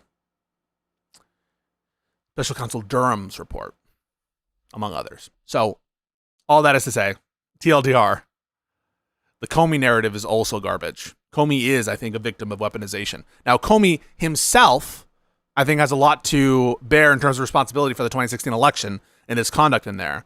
But in general, I think Comey is a victim of weaponization from the Trump administration. Comey was a dirty cop. No, they but had the people who FBI. assaulted police Listen to me. officers. James Comey was the FBI director at the beginning of Trump's first term. He was fired long before January 6th ever happened. Years and years. Long before January 6th ever happened, and long before the conclusion of the Russia investigation, and for reasons according to the administration, again, it's not true, right? It's not true that's why he was fired. But the official reason given was because he treated Hillary Clinton poorly. Years before. So again, Trump is senile, losing track of time. Number one, even if you thought James Comey was crooked, James Comey was fired by Trump years before January 6th. Number one. Number two, Kristen Welker's pointing. Park Rose permaculture? Is this, what is this? This content? Almost done with the video, folks. Then we'll go into the legal H3 thing. Out. It's not just that hundreds of violent January 6th insurrectionists were found guilty. Hundreds pled guilty. They admitted to beating the shit out of cops. So you have no point here. They had FBI agents ushering them into the building. They had FBI go into the building. Those people walking around, they're looking always in the side. They weren't in. They were being ushered into the building. Sir. There's no evidence. You had a bunch of dirty cops, and frankly, what they did was weaponization of our government. But sir, there's no. And by the way, now he's saying that they were let in, by which he means that. Now, there are instances of individual defendants who were found acquitted by juries. Either it was a jury, or in the case of one of them, I think it was a bench trial, because they thought reasonably someone could have thought that they were authorized to be in there. But this was like the exception to the overall rule, which is this was not a plot to let them in. Okay, folks? If you believe that, you have donkey brains. Evidence of that, more than 1,000 people. No, there's none. You know what you do? Try looking at the tapes one time. Would you take it off Look at the tapes one time. But 172 people did plead guilty to assaulting police officers. You know why they pled guilty? Should they be exempt? Because they told they were going to jail for 15 years if they didn't. Should they? They pled guilty. They were insurrectionists. I mean, they got lucky. A lot of these people got lucky. I do think that they were lucky. Just watch the Bricks and Minifix segment at the start of the stream. Isn't the worrying aspect the reality that it's possible almost every police department operates in this manner where they're incentivized to protect? Yeah, 100%. Yeah, no. This is by far, I think, the most concerning aspect. Now, here's the problem. The editing and the presentation of what happened is all from Ben's perspective. So just take that. You have to just don't be swept up in the mania of it. But it does look insanely bad. Like, what is the pretext for these stops? Where are you getting PC for these stops? Where are you getting PC for these arrests? What was the PC for that warrant? I mean, that looked like trash. So, yeah, I think that the cop stuff looks really bad, and there needs to be a really, really good explanation, in my view, and there hasn't been one yet. And that, obviously, I think, brings to mind the possible implication was, like, how wide-sweeping is this kind of bullshittery? And the truth is, probably more than we're comfortable with. In general, I will say, my bias is usually, if the police arrest someone, I will say usually they get the right person. I do think that's true. If there's an arrest, usually I think they get the right person. But not always, right? And it's not even like overwhelmingly they get the right person. And sometimes they purposely get the wrong person. And that is like intolerable, right? It's intolerable if and when a police office is like motivated by the wrong things. And it's happened before in this country. I mean, it's happening on the federal level in the most insane ways possible, right? And the federal level, it's just everywhere. It's the FBI and DOJ are run corruptly right now to an insane extent. Individual U.S. attorneys' offices are being run corruptly. So we're getting a real sense of what it's like, what crooked cops look like. You see them every day. They're in the news. because they were frightened. They went down. They were ushered into a building. Many of them were arrested without even going into the building. Okay with them receiving taxpayer dollars? The people were destroyed by dirty cops. You fucking lying bitch. And by weaponization. Many of those people should be compensated. Now, with that being said, as I understand it, the weaponization fund was going to set up a group of people. Again, folks, he can't rule it out. He won't rule it. Look, you could say the most absurd, easily fact-check, debunk lies about January 6th, as he often does, and still say, yes, those who actually attacked police, those who committed acts of violence. Here, I think, is a good response from someone in the chat here from Capstan93. One thing the audit community has shown is that ego drives, yes, I do think that ego drives a lot of these decisions, and confirmation bias. When Special Counsel Durham, in the Durham report, says that he believes confirmation bias played a role in some of the mistakes in the FISA warrants against Carter Page and whatever, Trump investigation, I actually do think that the most plausible inference is that there is confirmation bias.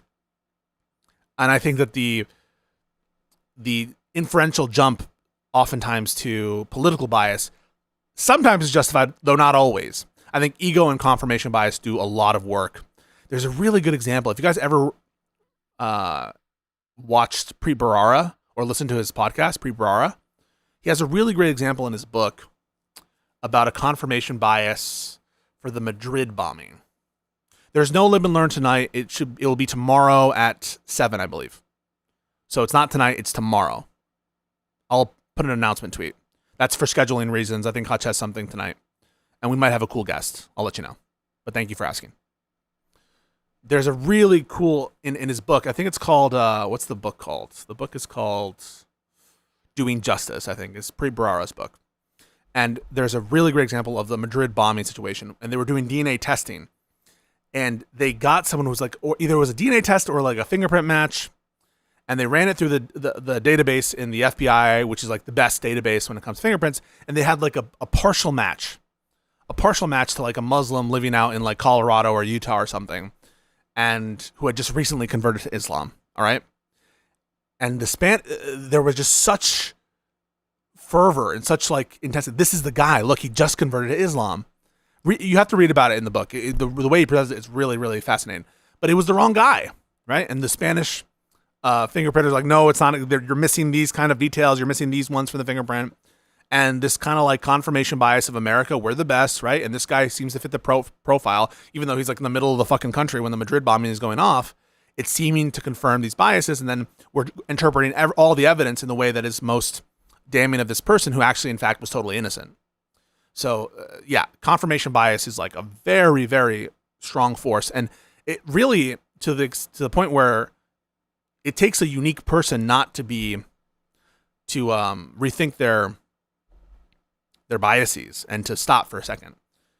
There's a game called Battle Realms. I'm sure this is lost on a lot of people, RTS games, but there's a RTS game that I used to play as a kid called Battle Realms a lot. And there's kind of two paths you can go down, like the dragon path and the serpent path. And if you go down I think, dragon path, there's a line from one of the geisha who comes and meets you to like where the MacGuffin is in a given place. And she says, only the wisest turn over the same stone twice. Now, there's a corollary to that, which is kind of like to do the same thing is insanity and expecting a different result, right? But I do think that there's like a check that a lot of people need to think about more and more is to like take stock and like rethink a lot of their priors. Anyway, that was a long derail. We're going to get to the Denim stuff. We're going to get to H3 lawsuit. It's coming soon. We're like 4 minutes away on 1.25 speed. Violence. Of course, will never receive a single cent from the federal government, but he won't say it, which is why you should not trust him, Todd Blanche, or the Republican Party. None of them will rule it out. It could be picked by anybody, fair people, smart people. Yeah, I've seen a little bit of this too. I'm not saying that it's not corruption. My inclination is there's probably not PC for those. I think that those stops were illegal, at least some of them. The stop sign stop might not be, though. That one does seem like there was a rolling, or maybe, right? It depends. You're allowed to have pretextual stops in America. But some of the stops, I think, that were totally lacked PC. And the arrests as well. So my inclination, I just want to be clear, my inclination is that there's some fuckery going on. That's my inclination. But I I just would want to see more investigation. But I hear you on that. I've heard stuff about that, so I appreciate that. People, and they will go on an individual case basis. Okay. Now, I don't know what's going to happen with the weaponization fund.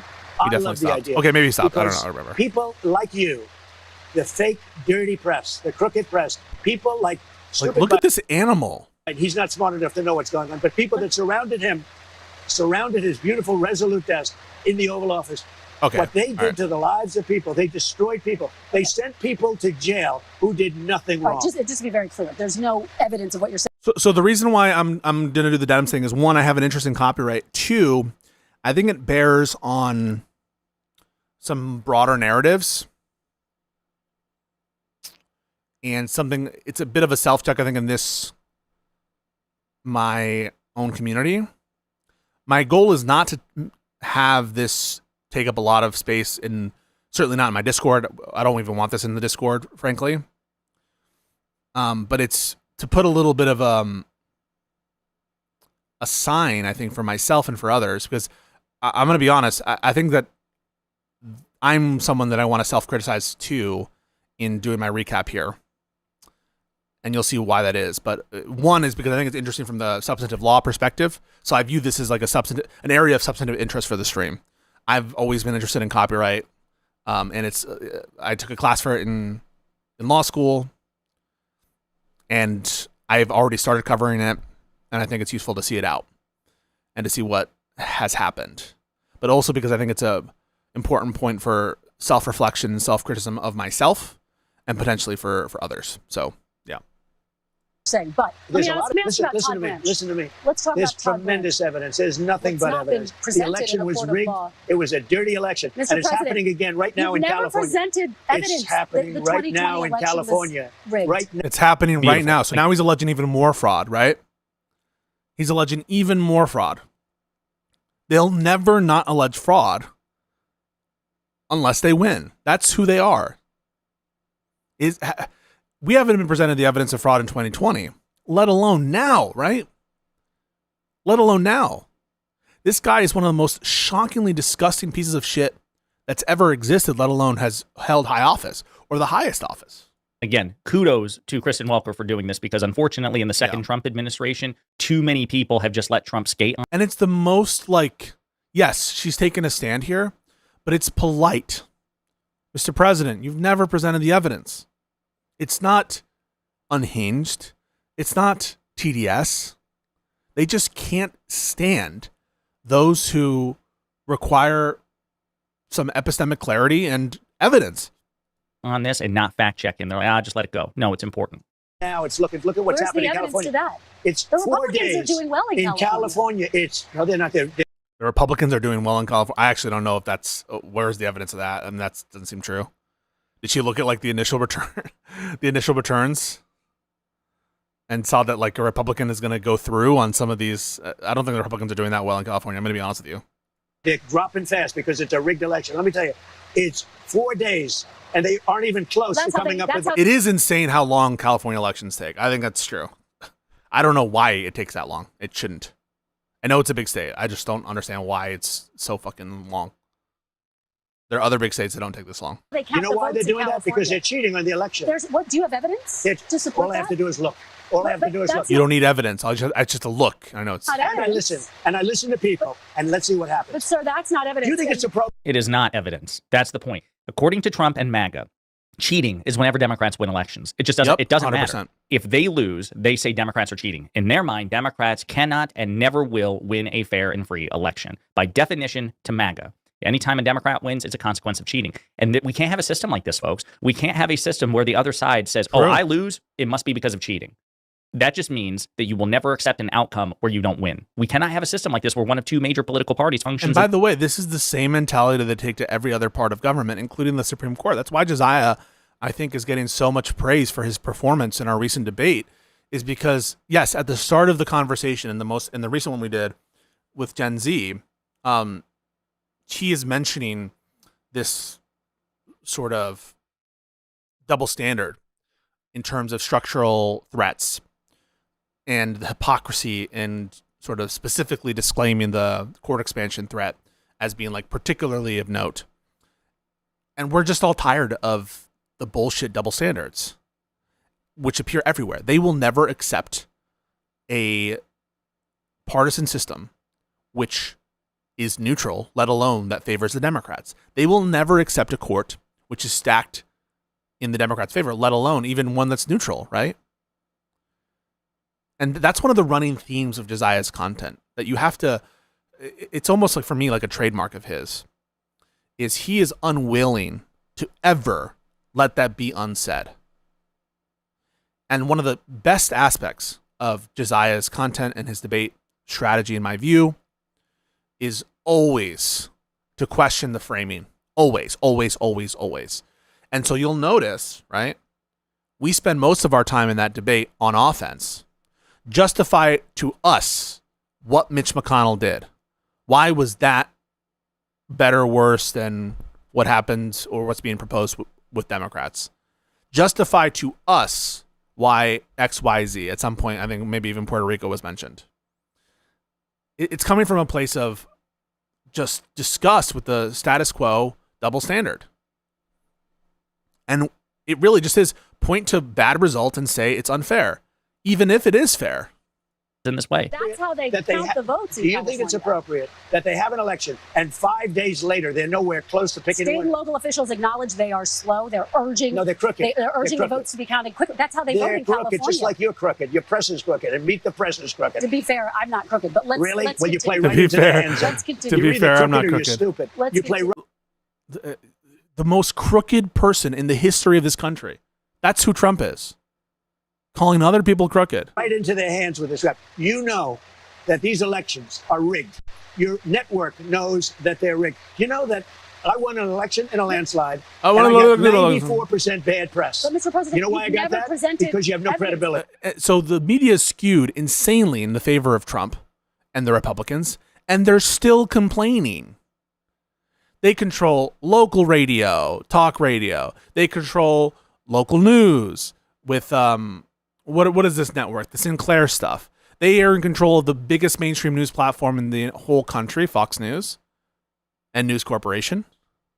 They are now heavily influencing and skewing the Washington Post.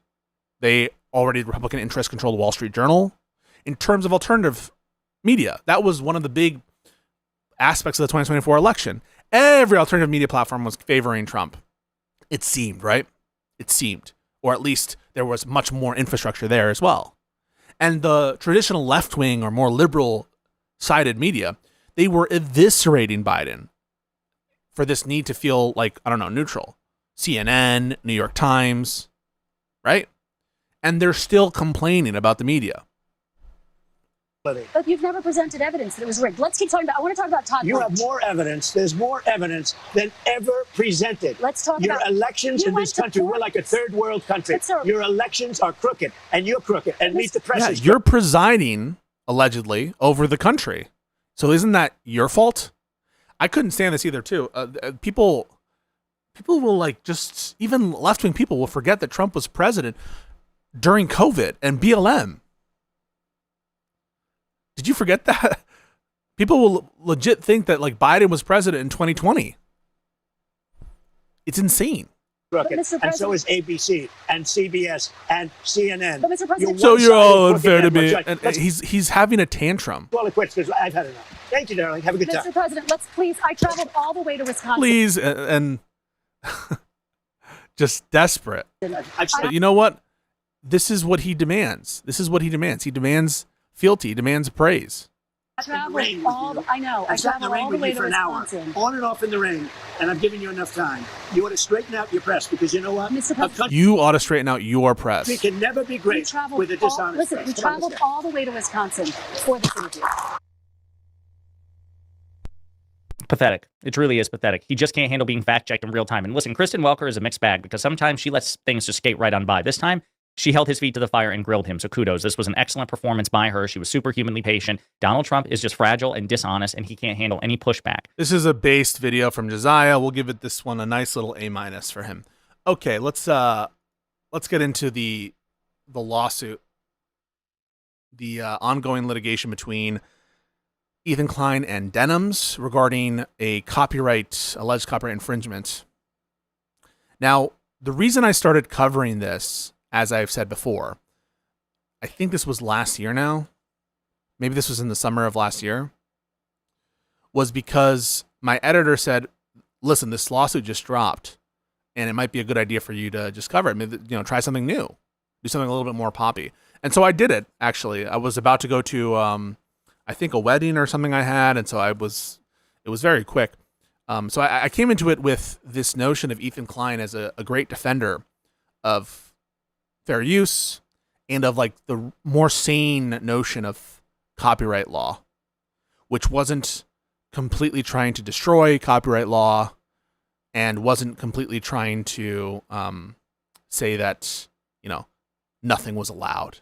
So I viewed him as being someone who was more balanced. He was responsible for some precedent in the SDNY for the bold guy precedent, which I really valued. I thought that was a really great opinion, I think on a motion for summary judgment. And so I went into that analysis already biased in favor of Ethan. I wasn't aware of other lawsuits that he had been a part of. I just went into it knowing that it was about this nuke regarding Hassan and that the defendants were Frogan, Casey Tron, and Denims, and then also unnamed masked Reddit mods. Okay? So when I first went into reviewing the lawsuit, I noticed a couple things that now I think are standard fare to notice in his complaint. The first was that it was a pretty unhinged complaint in terms of some of the rhetoric. I thought it was a sloppy complaint. That's not to say that it doesn't state a claim upon which relief can be granted, but that the numbering was hard to follow, included a lot of things that I consider to be inflammatory and irrelevant, pictures of Hitler involved, a lot of characterizations of non-parties like Hassan himself. I think they called him the Grand Mufti of something, Grand Mufti of Jerusalem, or whatever the comparison was. And in general, too long, too, on my view.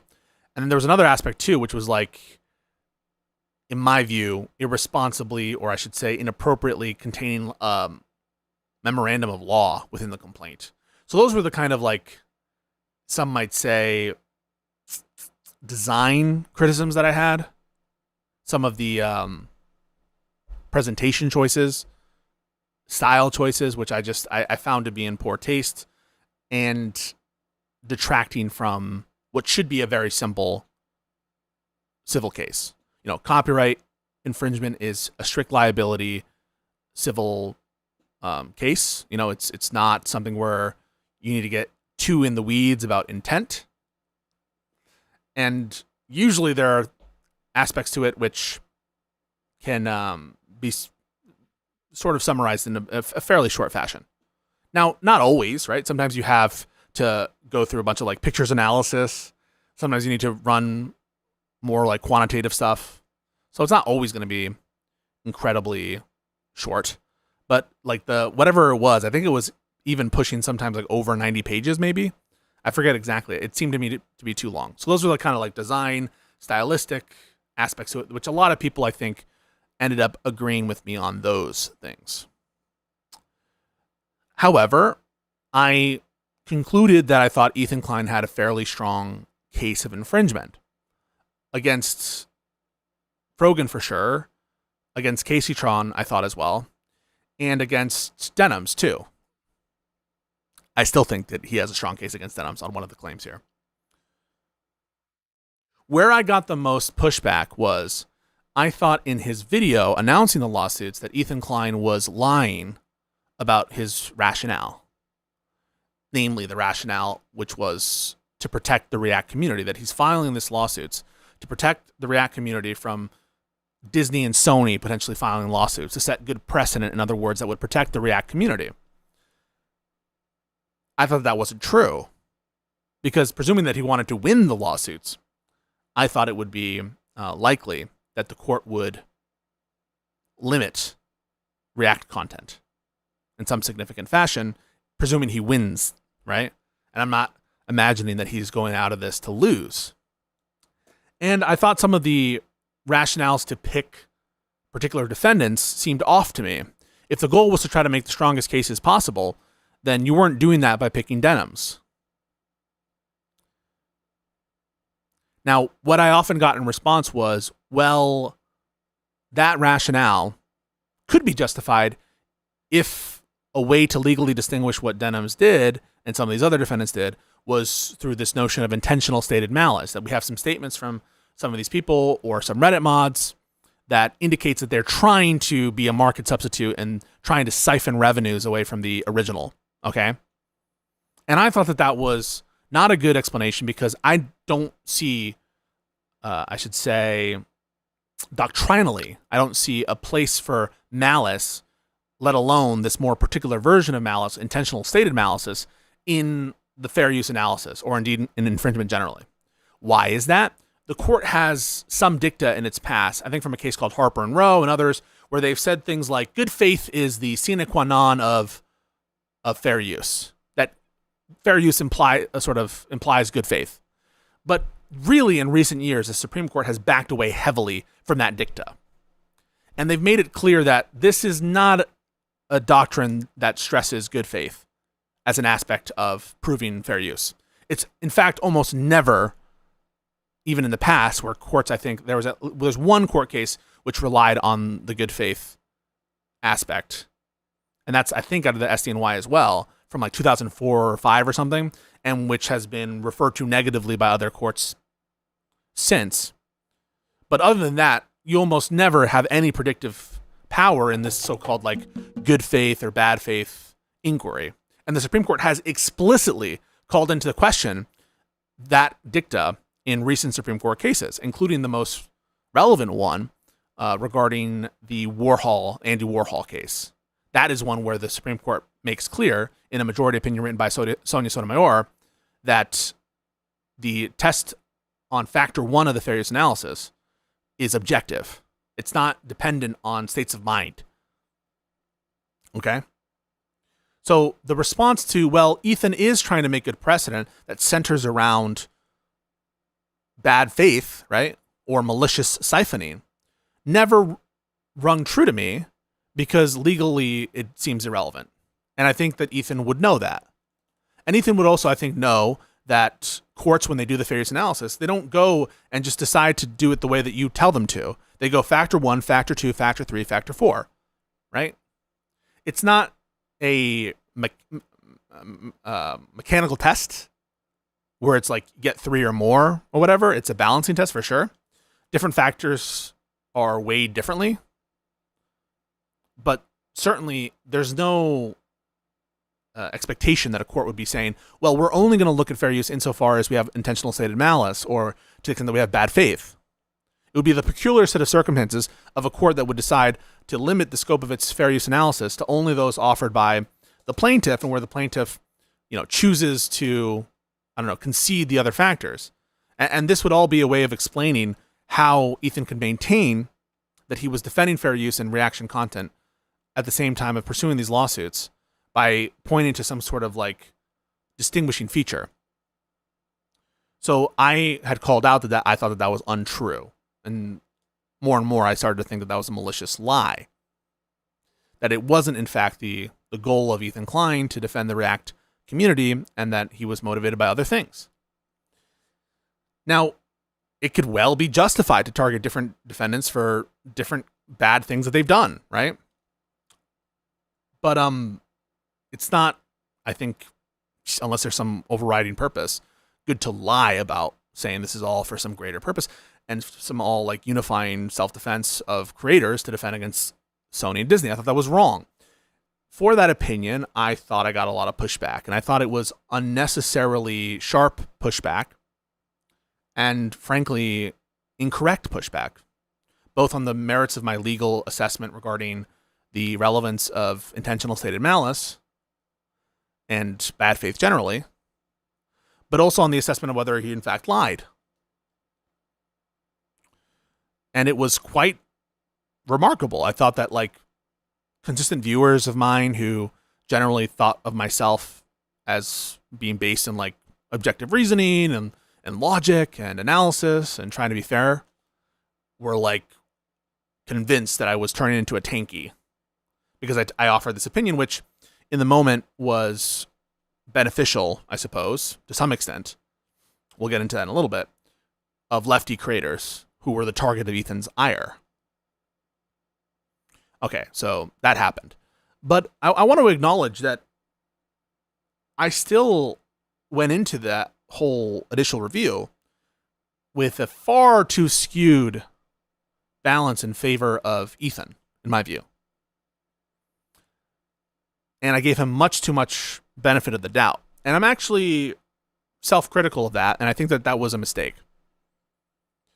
So I discounted people like Lycan in the chat who were insisting that I watch the full Denims reaction video, which I had not at that point,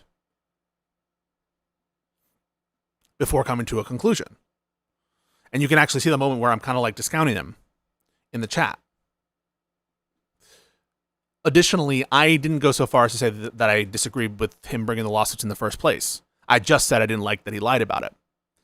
But as I thought about it more and more, and as it became a sort of a course of conduct, and now with this lawsuit against Noah Samsen, which I will be contributing to his fund for, and I encourage all of my audience members to do the same for purposes of defending free speech. This is the defamation claim regarding the genocide allegations or whatever. I think that this is an insane lawsuit that is just, yet again, another attack on people who think differently.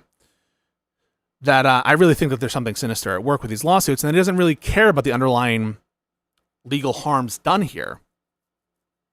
And that if he doesn't care about them, and if they're just an obvious pretext, why should we care about them?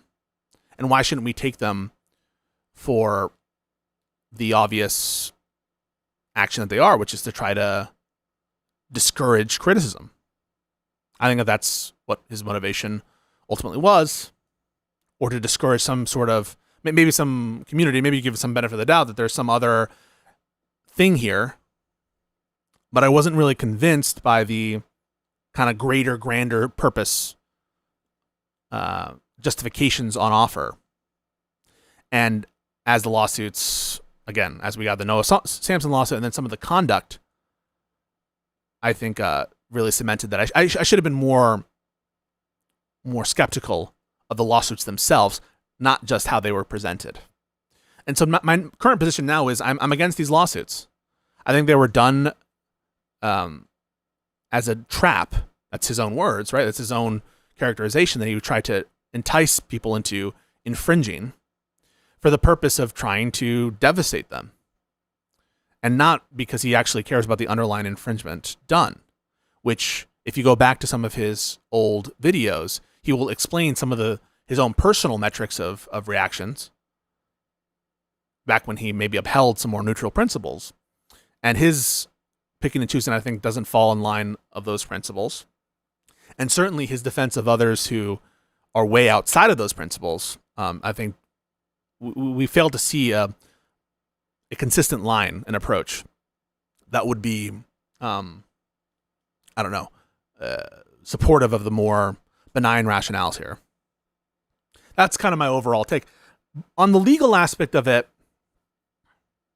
I read the briefing by Denims and Ethan on the nuke reaction specifically. And I was more and more convinced, and you'll watch it develop over time, and indeed in some of my latest tweets, that Denims had a decent case on the first of the claims for fair use. That's on the nuke reaction. That involves looking at the percentage of her work that was covered by the original video, right? Or I should say how much more she's adding than the original video, as well as some of the substantive, qualitative comments that she's making. And then re-looking at the complaint with new eyes to see some of the admissions that Ethan is making, right? Ethan is admitting in his complaint that it's highly transformative. And then taking a look at some of the cited case law within Denim's briefing and within Ethan's briefing, and noticing that I think Denims had a decent case. I still, notwithstanding that, thought that Ethan was likely to win on the nuke case. And I'll talk a little bit about why that is. It was more of a realist analysis, I'm going to be honest with you. And my realism has failed me in the last few months, because I took a similar approach to the Virginia court decision that was pending then about the, if you guys remember, the, what was it? The referenda that occurred there. And realism can fail you a lot. It can fail you a lot. So I relied heavily on a realist analysis, which I'll elaborate in a second. But I want to be clear about where I stand in terms of the substantive rule coming out of this decision. I support the decision here, okay? I think this is good. I just didn't expect it to occur. And let's be honest about that, right? I didn't expect... I think the last percentage, I put it at like 20-something percentage that Denims would win on this specific claim. So I never said that she was more likely than not to win. I just want to make that clear. And that's because I relied heavily on a realist analysis. And that realist analysis is, if they lean too hard into this case Stebbins, which was cited, and which we can talk about for a little bit, it's unclear what the limiting principle would be for like big rights holders out in California. And I just don't see the courts acquiescing to a doctrine that could like subsume a lot of other valuable rights holders' interests. And I put a heavy bias in favor of that realist kind of principle, that realist concern, as opposed to what I thought the rule should be and what a fair reading of some of the case law suggests. That said, let's be clear about what I did not say. I never said that this specific claim was a slam dunk for Ethan, ever. In fact, the only way in which I said that was with respect to the claim on the later reaction to the stream. That's where I think Ethan has a really good chance, and that's why I think Ethan will still win on one of his claims. But I never said, or at least if I did, it was only in that first instance, that Ethan's for sure going to win on the nuke-related claim. That nuke video. Reaction. Here's also what I didn't say. Unlike some of the law tubers that were offering their opinions and talking all their shit, was that this was going to be a $100 million case or whatever, tens of millions of dollars. This was going to be the downfall of Reddit. I remember watching a legal mindset video, a legal mindset video where I think he said this will be the downfall of Reddit, perhaps. This will be tens of millions of dollars for Reddit. So I certainly wasn't on that side of things. And one thing where I've been absolutely consistent is that intentional stated malice is not relevant to this analysis at the point of fair use analysis, okay? It's not relevant there. And if this decision said otherwise, I would take issue with the decision, just based on what the Supreme Court has said. But yeah, and that, I think, has been beautifully shown in this opinion. Okay, big picture here. Big picture, this is a huge win for Denims. It's a huge win for Denims because I don't see significant chances, regardless of the fact that it's a tentative decision on I think it's a motion for judgment on the pleadings. The fact that it's tentative, I think the language here, I think is quite strong in her favor. The judge will say it's quite strong. And I just don't see him reversing it on some other argument that Ethan could pull. So it's a huge, huge win. And I think that, ironically, if the court sticks with its guns, this could be great precedent for the React community. Regardless of what Ethan's intentions were, I think this is good precedent for the React community. And it's good that this happened, because it's the precedent that I agree with. And so I'm happy to be, ultimately proven wrong on the likelihood of success here. Even though, again, I granted I was like 20+%. I didn't say 0%. There are other people who will go unnamed who were much more confident there.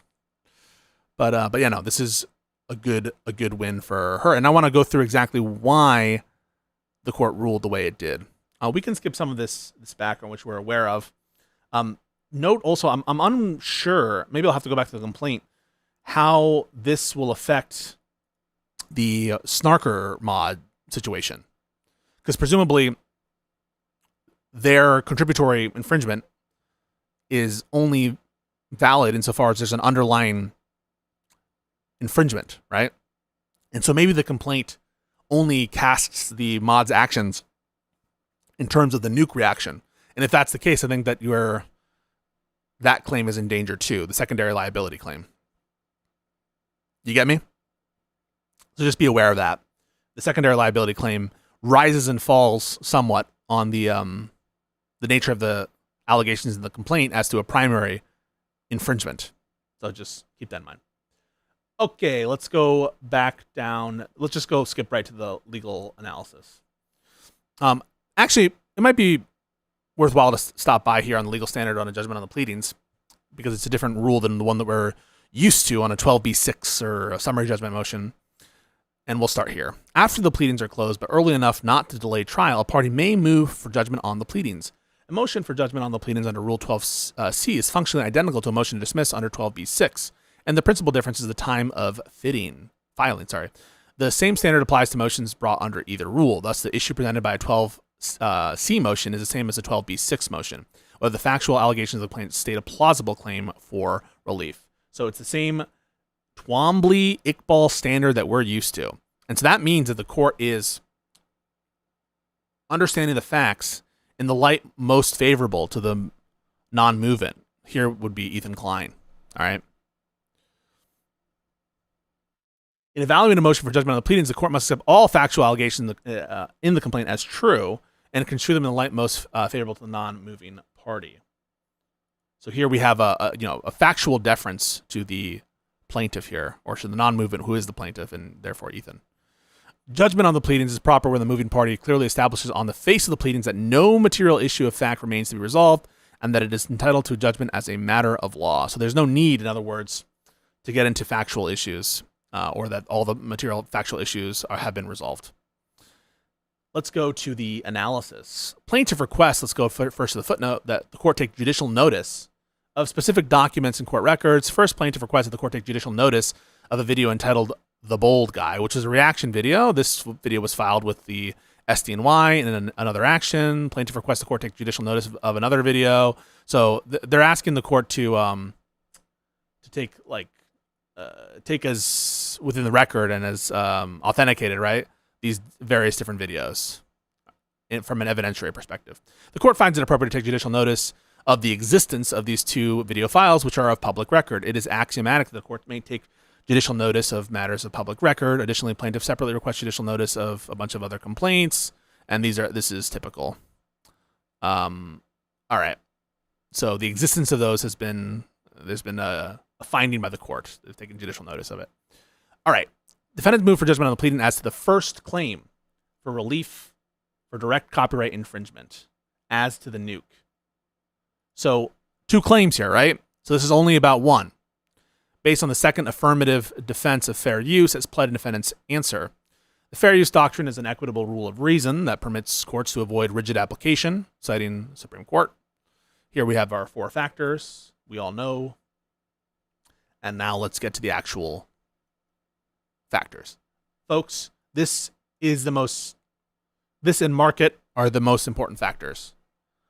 And I really think that the Supreme Court, that is, has focused and shifted to put a lot of the thorny issues in factor 1.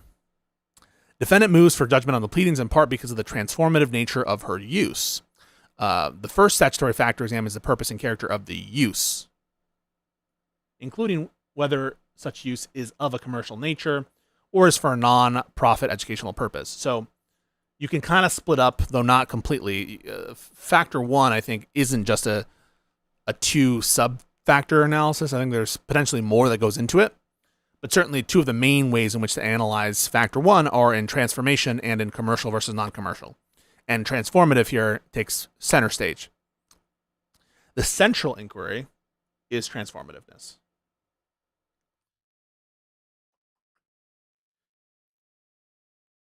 The court deems defendant's use as transformative. That's huge.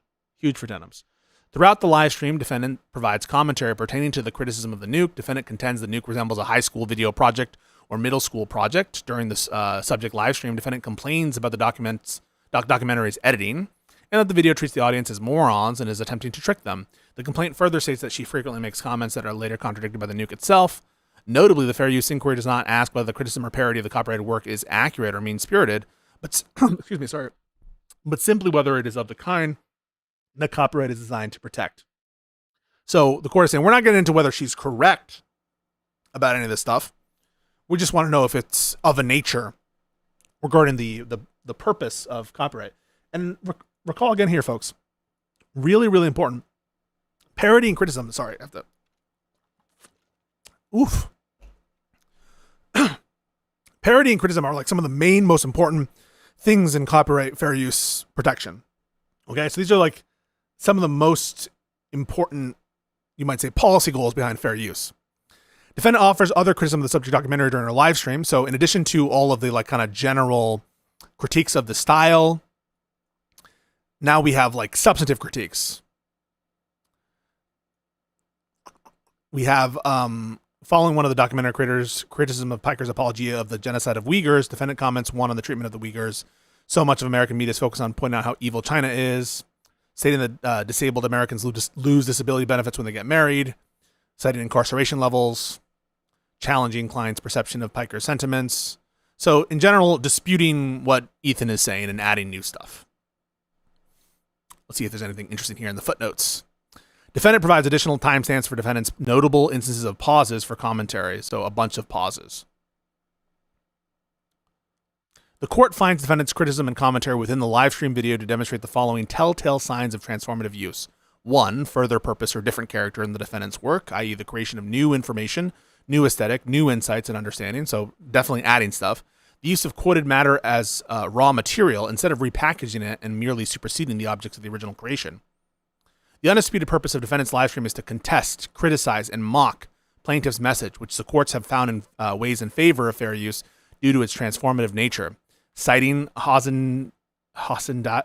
can never pronounce this, the bold guy versus Klein, finding that the first factor weighed in defendant's favor as the defendant's reaction video was quintessential criticism and comment. So citing Ethan's own precedent here. Equals 3 LLC. This is Ray William Johnson, right? Finding transformative use where hosts reacted to and commented on the original videos. And folks, I had signaled some weeks ago, I think in early May, that this case, when I read it, I was like, holy shit. This is like a very on all fours case with what happened with Denims. And this was a case in which there was some guy who was treated as like a lolcow for some other streamers. And he was very litigious. I think he sued pro se against YouTube, right? Against Alphabet for some theory of secondary liability, I believe, or DMCA stuff, some sort of secondary claim related to a reaction video or a series of reaction live streams of his own content by other people. I think in that process, he was always also trying to like unmask those creators.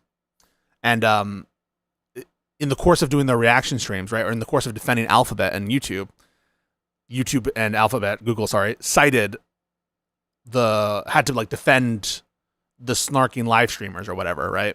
So they had to defend the live stream reactions to this guy's content. In Stebbins, the court found that the subject live streams to be highly transformative works because the live streams involved the viewing of the subject video for seconds at a time before pausing to respond and critique the subject video. The subject video created by the plaintiff provided the plaintiff's analysis and opinions regarding a video game. The live streams, however, provided commentary on the subject video as well as several additional hours regarding other videos produced by the plaintiff and his comments thereon.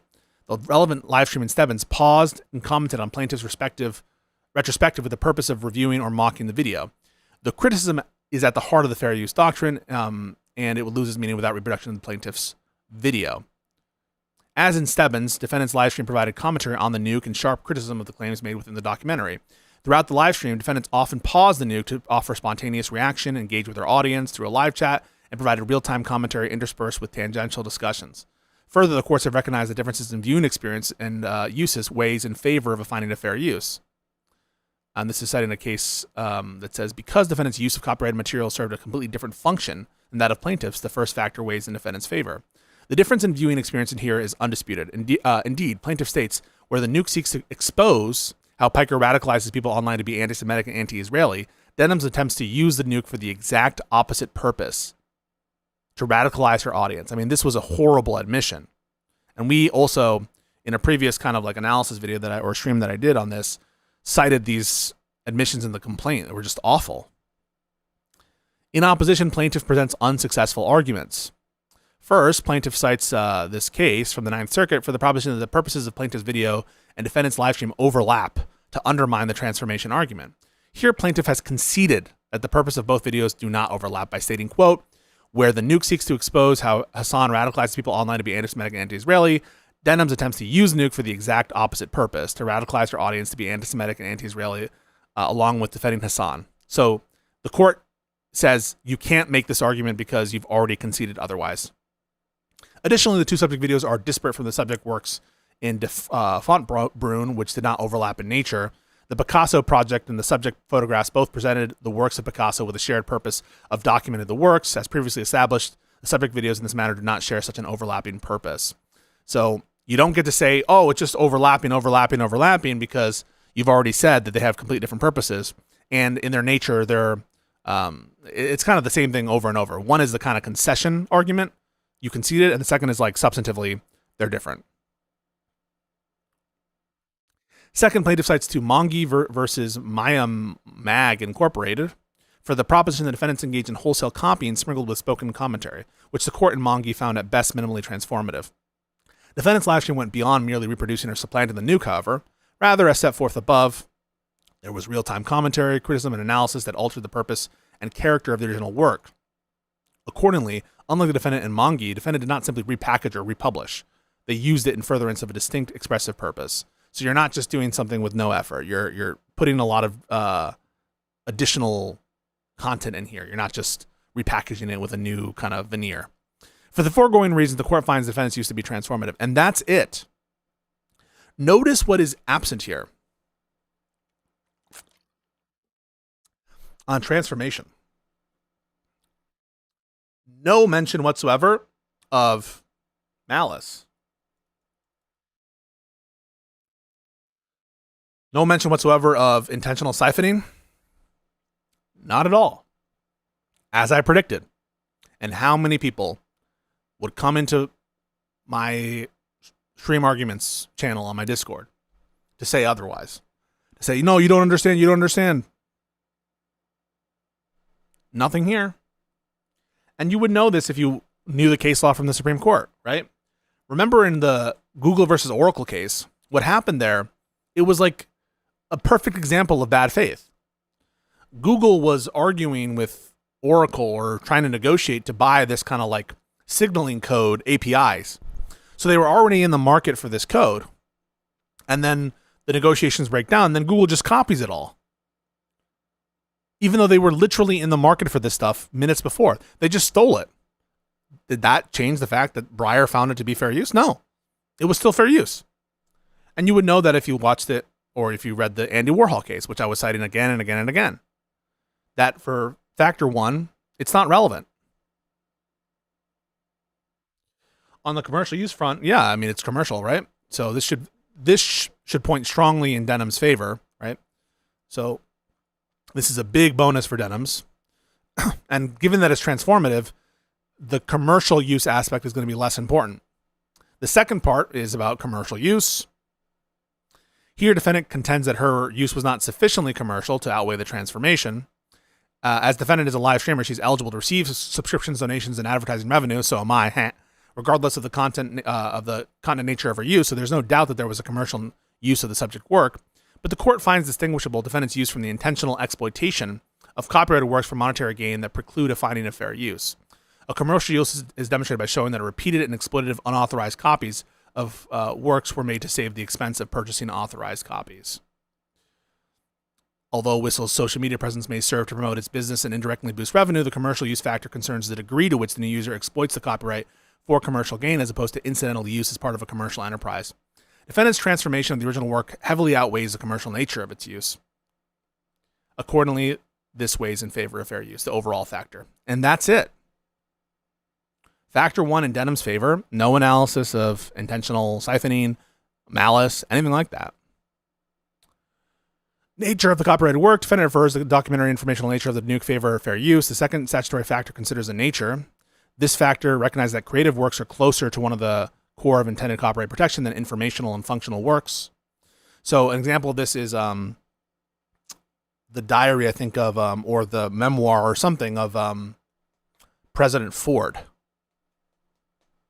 And there, the nature of the work, like, it was unreleased, right? And that sort of was to the benefit of the underlying work as opposed to the people who quoted from the book or something. And so whether or not a work is factual, whether or not a work is released yet, these are all factors to consider in Factor 2. These are aspects of Factor 2. The Ninth Circuit has held that a product is creative where the product of many technical and artistic decisions with respect to publication, while a work's unpublished state would weigh against fair use, the converse is not necessarily true.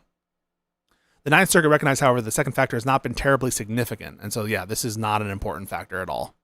Not very predictive, not important. Here, the nuke is a creative work with significant informational contents, as explained by plaintiff. The nuke is a tragicomic documentary critiquing Hassan and Twitch. Original footage, highly edited montages, parodic skits and archival materials. The nuke is divided into 7 sections, a bunch of different sections. Accordingly, the court finds the nature of the subject work weighs against the finding of fair use, but it's not very important.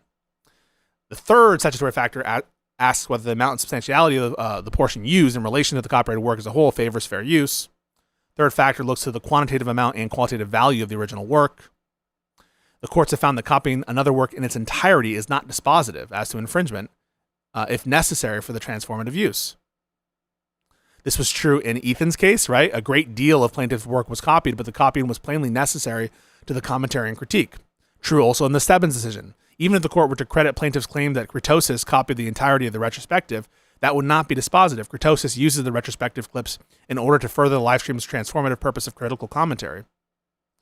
Here, defendants show that the entirety, or nearly the entirety, of the nuke. It is evident that to comment and critique a work, clips of the original may be used. The court in the Bold Guy case recognized that without using actual clips, the commentary and critique here would lose context and utility. Here, the extent and quality and importance of the video clips used by defendant was reasonable to accomplish the transformative purpose of the critical commentary. And here's one area of critique, right, that you might offer, which is that it's kind of conclusory, right? Yes, we're citing case law from Ethan, but the whole question is, well, is Ethan's usage in the Bold Guy video similar to the usage here? And the court just kind of decides that, yeah, it is. So if you wanted to take, but the problem is, like, it's hard to see a way out of the court making these kind of difficult line drawing decisions. The court has been forced into that position by having these kind of like 4-factor analyses, which don't, account for every different situation. You're kind of putting the court in the position of having to make the line drawing decisions. And at some point, the court is just going to have to make those decisions. And so that just is the nature of the beast. And so I don't have a problem with them drawing the line here, but just notice it's a bit conclusory here, right? There's not a ton of case law in this space on how much of a stream you can use. And so don't feel too bad if you don't predict this perfectly, because we are charting a little bit of new territory here. And you'll notice here, like here, it was reasonable, right? It was reasonable in Ethan Klein's Bold Guy case, and it was reasonable here, but not a ton of like explanation as to why. And one of the reasons that is because it's kind of like a line drawing problem, and you don't, reasonable minds might disagree. So just keep that in mind. The fourth factor asks what effect the allegedly infringing use has on the potential market for or value for the copyrighted work. Blah, blah, blah. The defendant's live stream is not a market substitute for the nuke because someone watching the former will have a very different experience from watching the latter. And again, it's kind of just, these tests kind of merge, right? The more transformative you are, the less likely we're going to consider this a market substitute. And the more allowance we're going to let you to use like all of the work, right? So it really just starts to seem that like the black hole of transformation is sucking in everything else other than nature of the work, which isn't important, right? So you start to see why the first factor is so important, because the first factor will save you from a problem with amount and substantiality, and will prevent a finding that this is not a market or that it is a market substitute. You know, anyone seeking to watch the nuke, a scripted and edited documentary, would have a distinctly different experience watching the fragmented start and stop live stream, which features spontaneous reaction, live chat interaction, sharp criticism, extrinsic source material. Citing again two Stebbins, finding a lack of market substitution because anyone seeking to watch the live streams will have a fundamentally different view and experience than a person seeking to watch the retrospective. Anyone seeking to watch the original on its own will have a very different experience. And again, just like query when and how this will and will not work. So if you take the XQC stream, will you have a different fundamental experience watching XQCs than watching Ethan's? I would say this would be like shunted off to factor 1, and the answer would be it's not transformative, therefore you wouldn't have a different experience, right? It all kind of seems to be funneling towards whether it's transformative or not, right? Given that it's not transformative, will you have a different experience?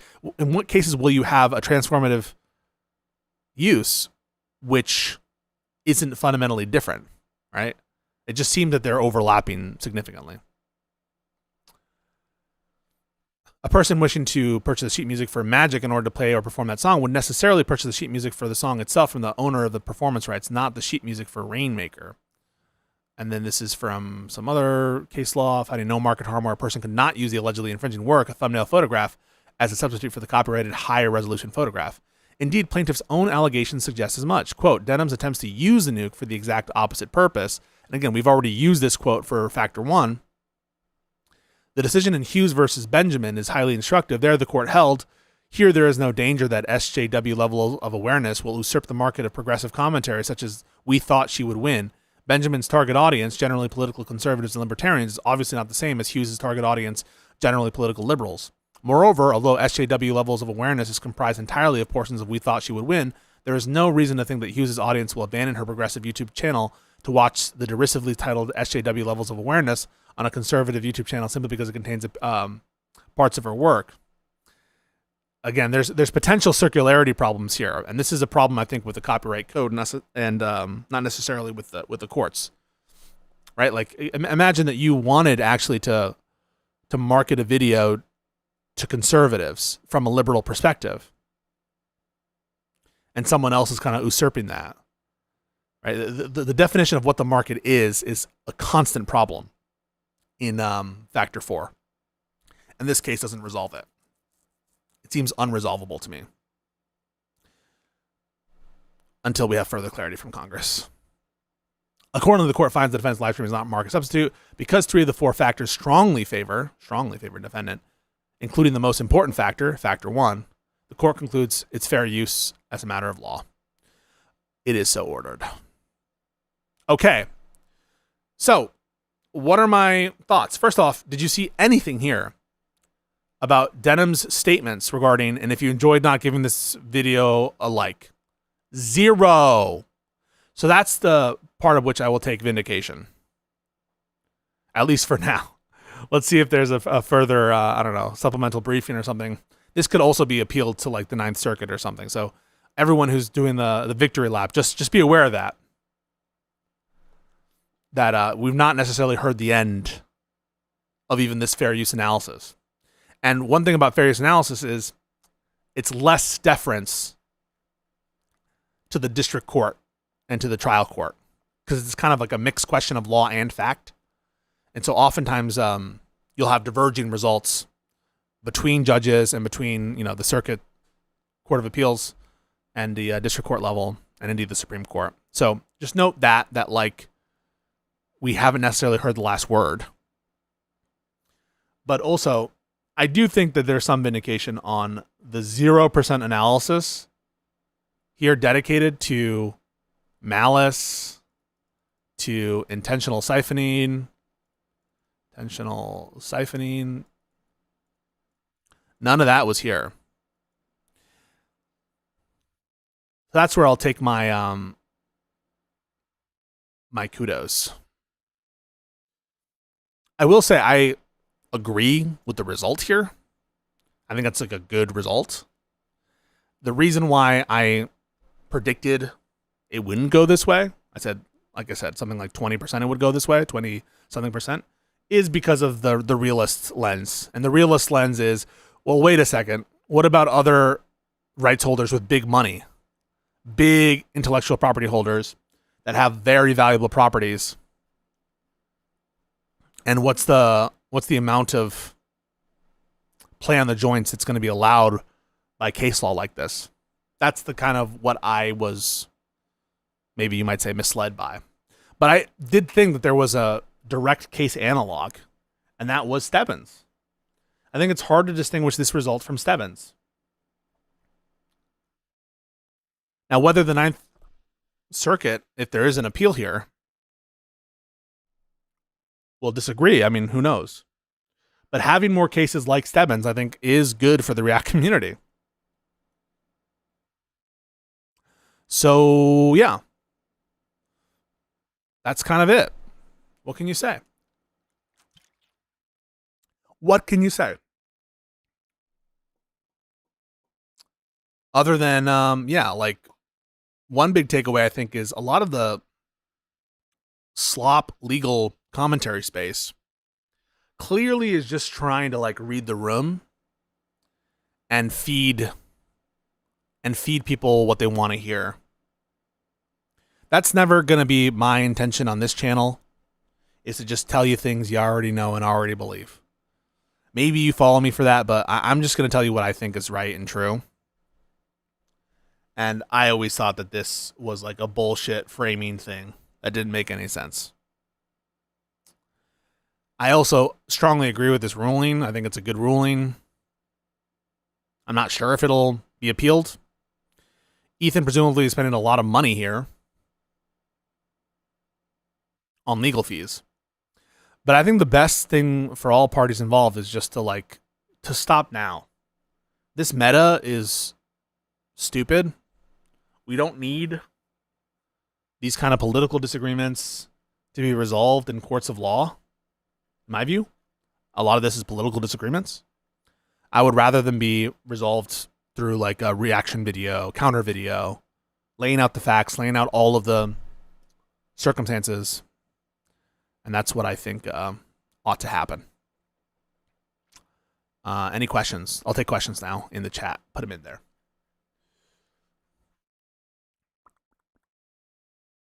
Nobody. Sorry if I missed your comments. I was just busy reading, and my throat was scratchy. And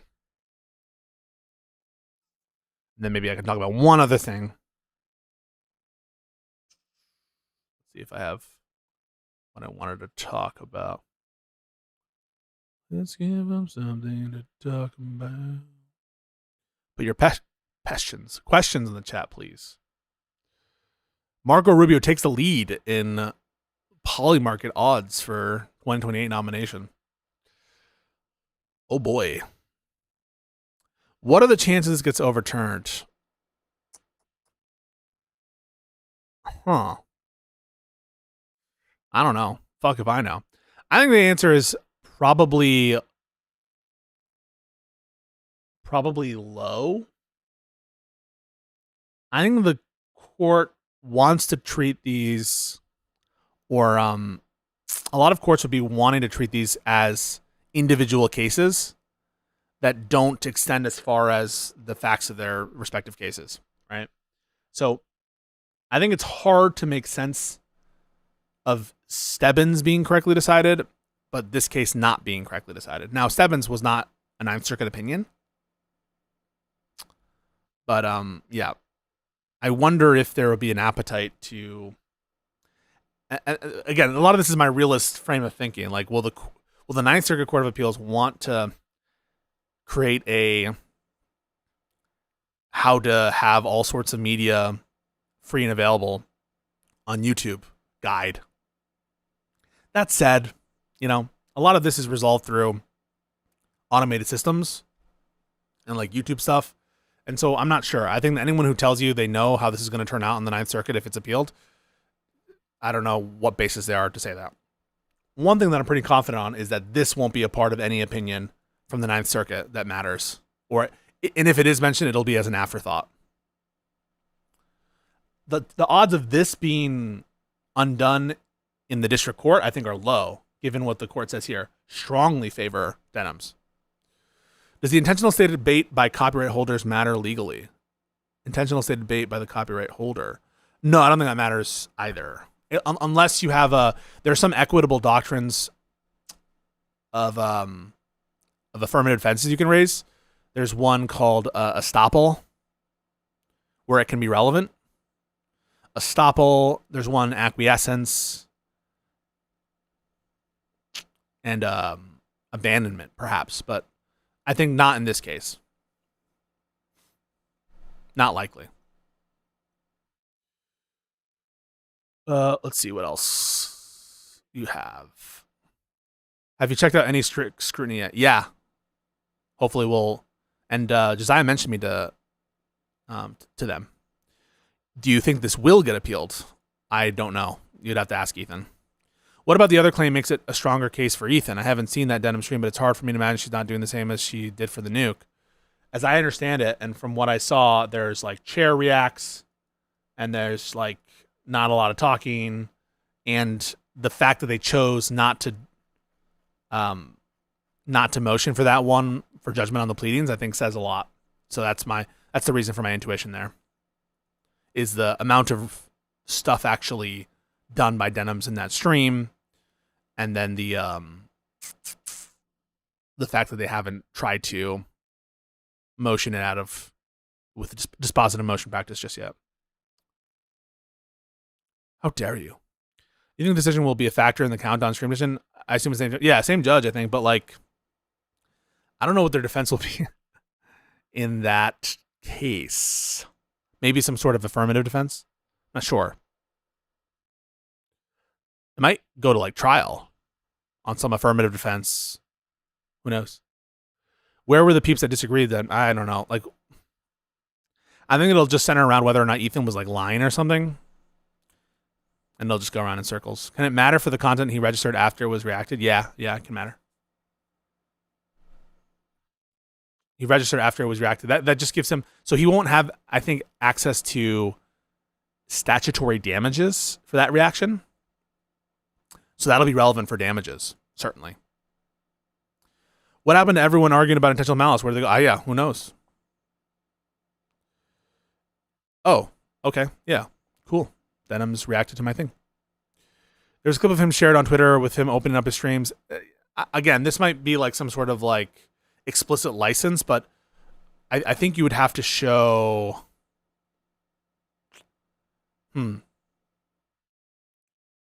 This is an argument they could raise as an explicit license. It's not one that I've thought about that much because I haven't seen it in the briefing. So maybe I'll change my prior when I see that argument. But that would have impacts, presumably, also on Frogan. Well, she might have already defaulted too. I don't know what her plan is. What if that content stream is mostly Ethan reacting clips and other media? Does that affect how the content is treated under a reaction? Well, I suppose if Ethan himself doesn't own the copyright to the underlying reaction stream that he's doing, maybe he just like wouldn't be able to sue over a copyright that doesn't hold. But if we're taking the Denims analysis to the nuke reaction as, you know, fair use, maybe like an Ethan stream which is reacting to a bunch of different clips, my guess is that will pass muster, as it probably should. Should be mentioned that the Countdown episode was registered to the Library of Congress after the... Yeah, I think that might affect whether you can get statutory damages, but not much else. I think Denims gave you props for the tweet and not props for the clip where you said your default is something which you did infringe because you know or something. Yeah, that was probably cringe of me to do that. Like I said, I regret having as much deference as I did to Ethan when I first reacted to it. I make mistakes. What can I say? And people will be like, "Oh, he's doubling down." No, that's legit. I was way too deferential to Ethan, and I was too dismissive. I think that's a wrong thing I did. And I don't want to like stand 10 toes down on like something which isn't justified.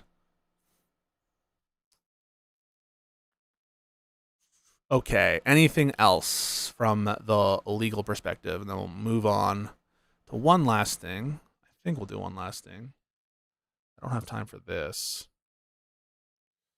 I don't have time for that. But last questions on this. Ethan may appeal. Yeah, I mean, Ethan may appeal. We'll see. We will see. Oh, did you see that someone changed their name to Barack Obama to run into the California governor's primary? Will you do a react of the react that's still in play?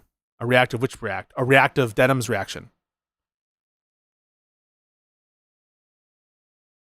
Yeah, I can do that if you want, but it seems boring. One other thing. Oh. Okay. All right, here's what I'll say. One other thing.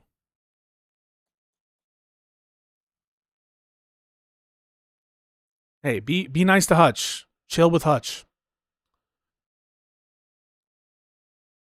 Hutch is my boy.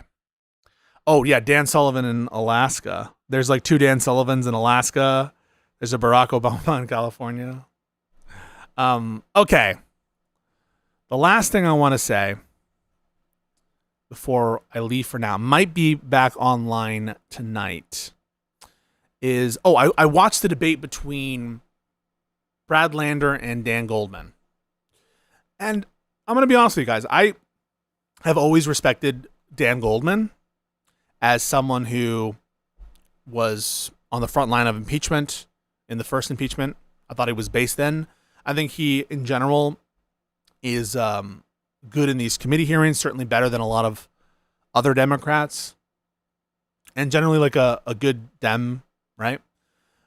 I endorse Brad Lander for that race, but honestly, like, I would be happy with either, though I do prefer Brad Lander.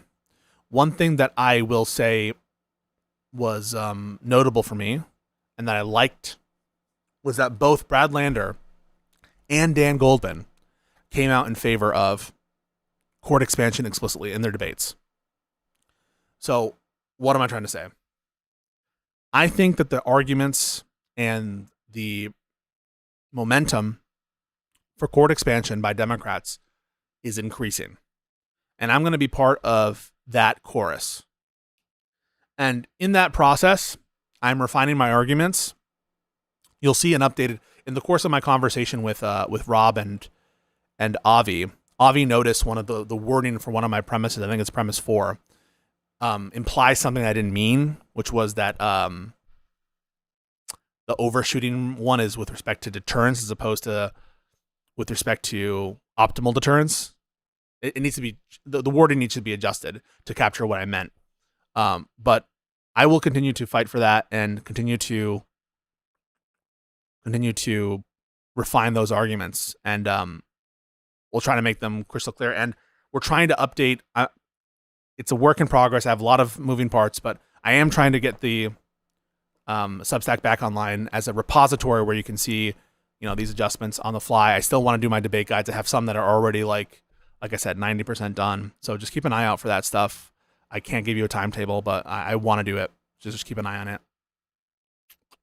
And then finally, the Michigan primary. I haven't decided who I want to endorse, and I'll tell you where I struggle.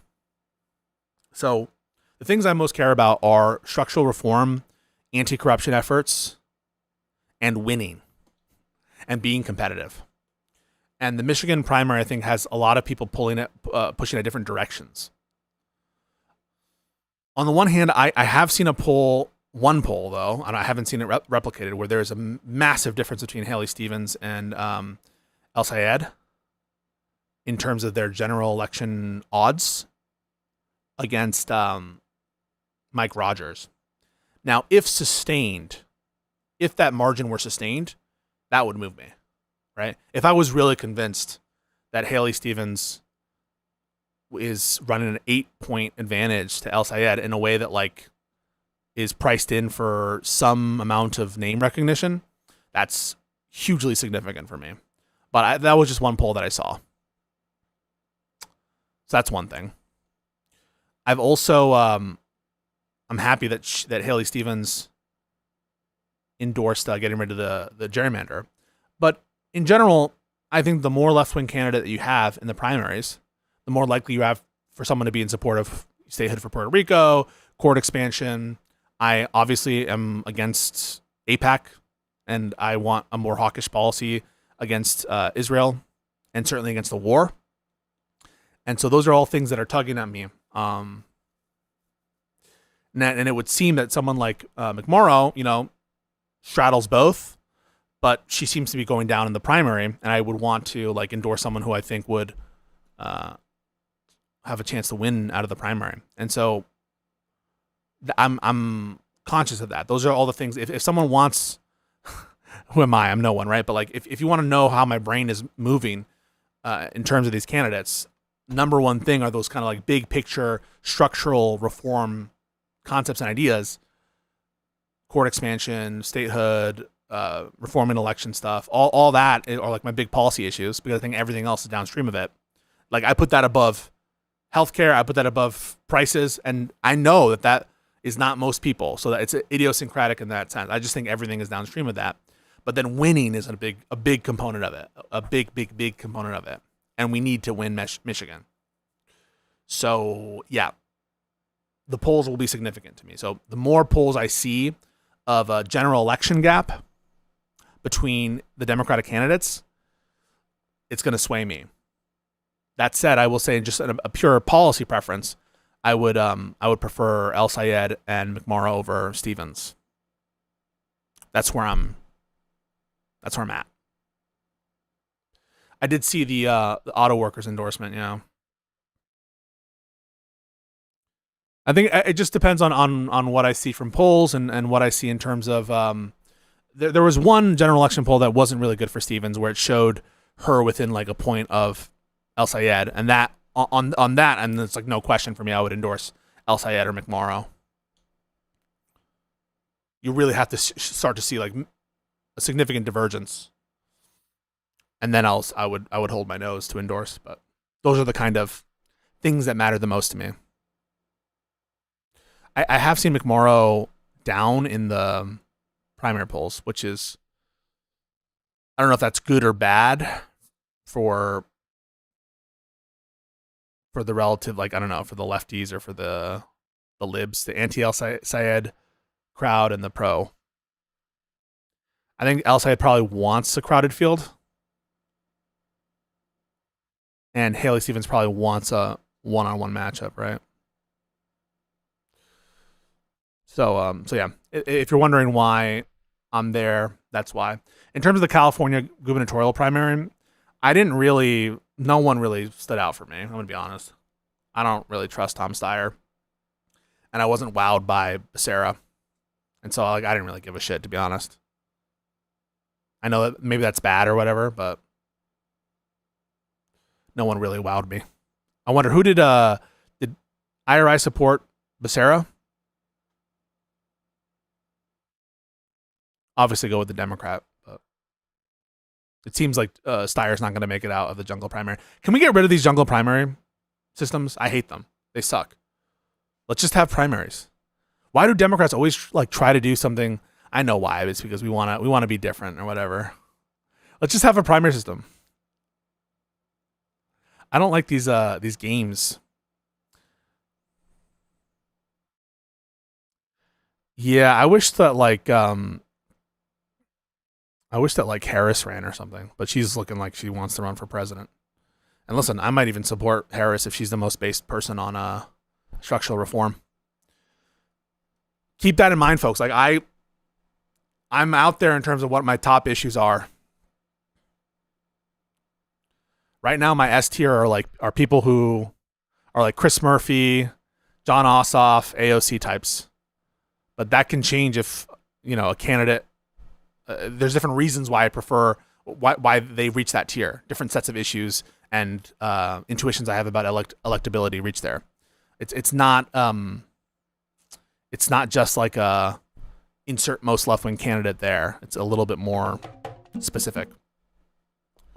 What if Hunter Biden? I actually I don't know that I would want Hunter Biden to run for president this time around. Call me crazy, but I do think that he should be part of the conversation. We have a lot of Obama rejects talking shit. So I think we need some Biden bros out in the world, including his son. And I'm going to be honest, I think that Biden had a harder job than Obama. Much harder job than Obama. And is the best president of my lifetime.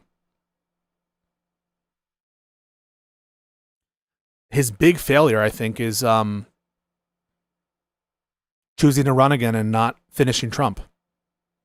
But that was a monumental task, given the after effect of COVID. And so I grade him on that curve, on what was within his control, what was outside of his control. And so I can be a little bit tough on Biden sometimes when it comes to his pardon, when it comes to his decisions regarding the border, with closing down asylum. But those are like two big disagreements I have with Joe Biden. But other than that, I thought he was a very honorable, good president. I support his decision to put in like real serious professionals in the agencies. So I'm a Biden bro in that respect. And I don't want people to lose track of that. That I don't respect Biden immensely for what he did, who he was, for the party. And he was the guy who beat Trump. And it was a close thing at that. And it was a close victory at that. And he'll always have that. He didn't, fully beat him. And that's his big failure.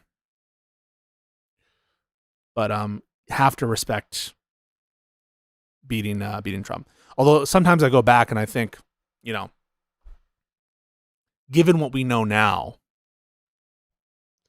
would we have rather suffered through 4 more years of Trump as elected in term 1, as opposed to having that interlude? It's a similar kind of like what if scenario if Obama had lost in 2012, never have Trump. But those are just like, I don't know, fleets of fancy. If I could offer you one critique, is that I think you were too aggro against the professor. He still ran, but I think it was a bit much. Listen, this was who was this? This was Eucharist.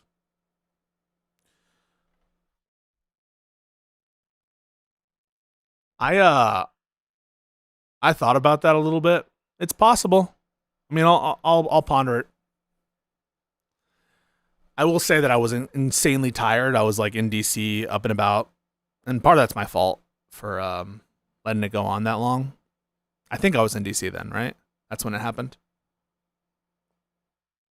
I also get frustrated when there's a lot of people on a panel and we can't like stick to one thing. But saying like you're a fucking idiot is like some shit that I say to a lot of people, right?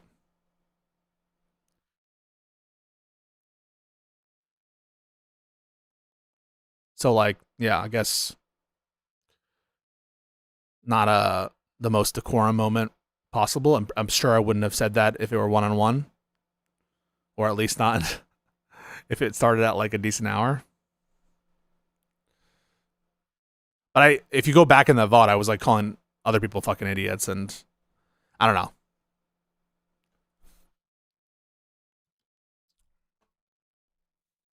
But you could have a point. I'm not at my best when I'm tired and whatever. I do think that there's something sometimes like the instincts that you have regarding the best argument. I think one where I can improve is to just let Josiah cook a little bit more than I do. Because there are certain times during that debate where I'm like, frustrated, but I know Josiah is doing a really awesome job. Like, and I notice my frustration, and then I'm like, this is irrational. Like, Josiah is winning people over right now, and you're like frustrated. Like, why is that? And I think we work really well together in those areas. And one thing that I think it's teaching me is to trust in Josiah a little bit more. Is to just like trust that he will take it to a good place, and don't feel the need to dominate when you have an ally who is like doing good, right? So I do struggle with that sometimes, because I don't always have confidence in whoever I'm with in like a 2v2 matchup. And I think one thing that really works well between Josiah and I is I think he can hit that rhetoric point like 20 times better than I can. He can make that rhetoric point hit so well. Not to say that he's not logical and he's able to, and he sees the structure of these arguments too. I'm not saying that he's like not well versed there, but he's like really, really effective at bringing it home cohesively. Whereas I don't think that that's my strength. I think my strength is on the technical points. And whenever it's like a flourish, it's a kind of like offhanded joke thing, or offhanded. It's almost like an air of arrogance too, which I think I can work on as well. Like I saw a comment in one of Josiah's replies, which is, I said something like, you have to read, or have you seen I'm Just a Bill or something? So people get a kick out of that sometimes, a little like sardonic comment, just throwing away. But that's a big negative of mine approach, is this, it's almost a selfishness with trying to run the argument the way I want to. And I think it's justified sometimes when my allies are not up to snuff, but when it's Josiah, and that's one thing I really appreciate about having these debates with him, is it gives me an opportunity to just like pause and just be like, wait a second, Josiah's cooking right now, you guys gotta let him cook, you know?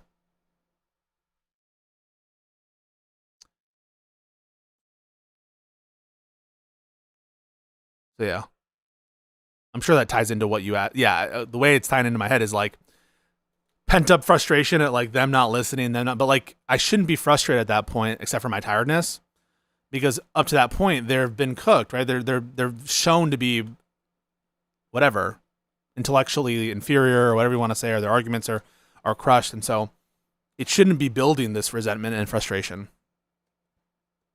And oddly enough, it in other parts of my life, I'm able, like, I feel like if it's a professional situation, I can turn that off. But when it comes to these debates, I think I need to work on that. Let me think of other self-critiques.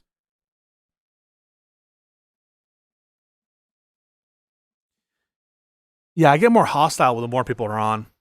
I don't know if I do start to feel bad that I yell at people, though. I can be a bit harsh. Now I'm going into an existential spiral. You got me going. I can be a bit harsh. I just like, people don't, this is now self-pitying, super self-pitying. People don't feel it like land when they make attacks at me, right? Like, people will, on the other side, like Gen Z attorney, this other guy, will be attacking your character relentlessly, saying you just want to end the republic, you want to destroy the country, you're lying, right? He said at some point, like, I'm not lying, bro. And so, like, when we just let it go off the duck's back or whatever, it almost doesn't land or whatever. So when I say, like, dude, you're a fucking idiot, all of a sudden it's like, don't call me that. I'm like, all right, I guess you're, and then I do it again. I don't know. But in truth, it's not fair, right? It's like, why am I letting my own personal tiredness, the fact that I was slighted by other people, influence how I react to this person? I hear you. Yeah, more succinct, I think, would be better too.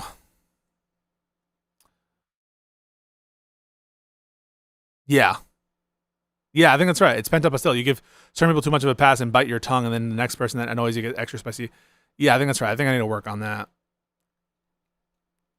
You're 47. You've been going through an existential crisis all year. Could you prep Josiah for the debate Gen Z wants? Which one? Yeah, happy to.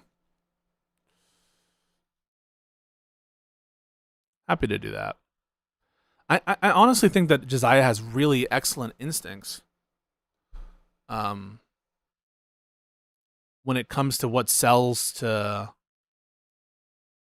what sells. I think he has really great instincts about that. I think he's really keyed in on the hypocrisy points too, which he can make more effectively. And he has on some areas of proximate historical, we might say domain knowledge, he's way better than I am.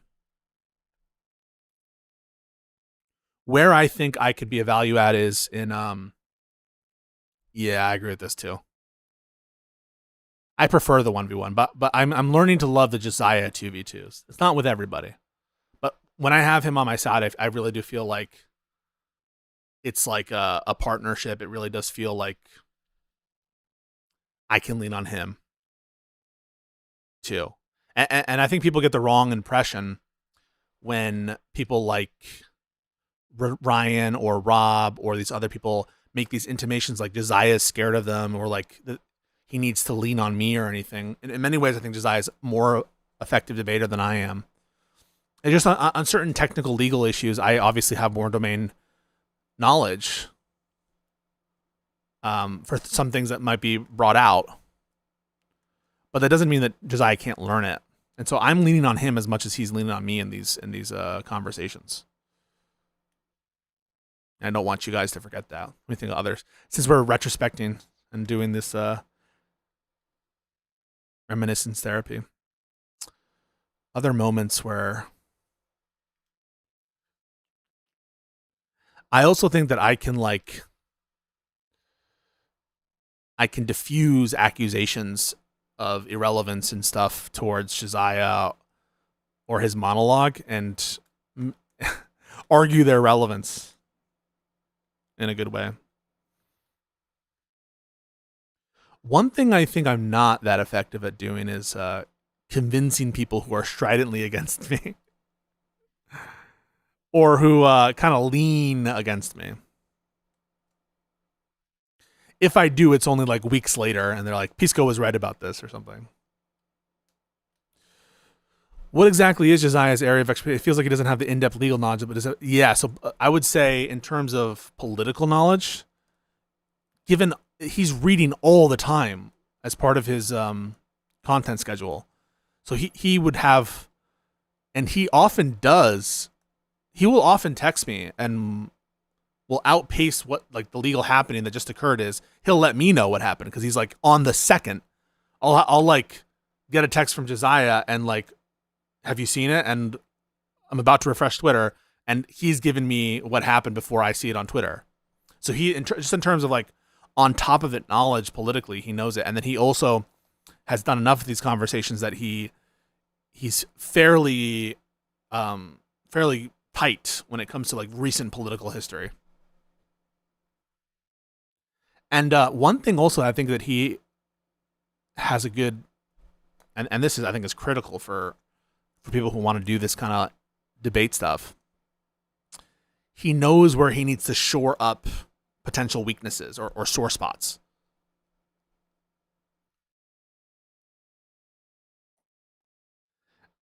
And guys, have you done 2v2 with that? No, I would love to. I think IRI is also a really, really excellent person to have on your side in debate. I think also Hutch and I and IRI did something one time, maybe. Or maybe it was me, Hutch, and Josiah at some point. But those are really fun. Hutch and I did one against Ogre Boy and Vadim, which it felt really good then too. So I think there's like different kinds of strengths there. Yeah. So I'm always happy with like when I'm like with one of the Lib and Learn boys or ex Lib and Learn boys on a debate. Wait, what else? I was about to say something.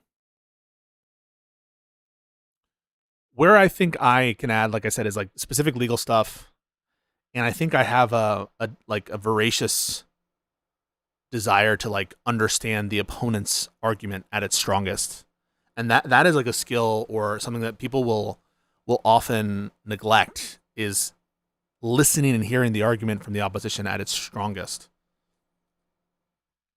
And counter to the constant negative press otherwise, that is something that I strive to do.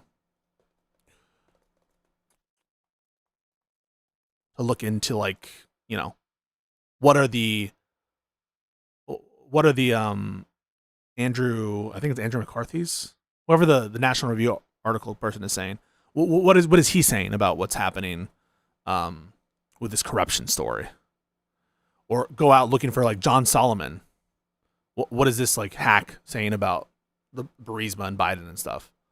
The people who like claim to be these kind of like truth tellers on the other side. It's one of the reasons also I look to conservative media lies, because I want to know what they're saying. So I think one of my strengths is obviously like legal stuff, but also researching and understanding the opposition. Kick is F. Kick is F. Is kick F? Ceviche de pescado o ceviche de camarones? Camarones. Oye, ¿quién ganó? ¿Está ganando Keiko? Okay. Sorry if we moved on, but will the claim the defendant won have any impact on deliberations of second? I doubt it. I doubt it, because they're just different uses. Although I will say, maybe some of this purpose stuff. Actually, some of these statements might be really good atmospherics for the other claim. But yeah. Wait, now that we're in the meta, I just want to say a couple more things. Más o menos, sí.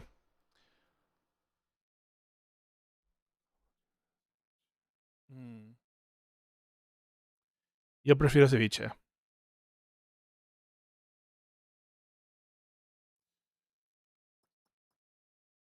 Let's see.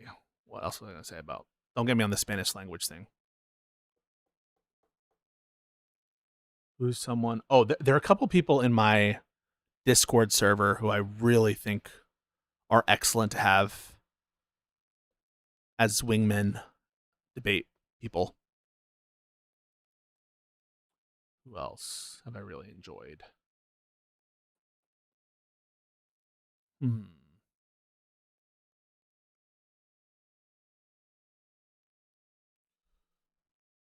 Let's see.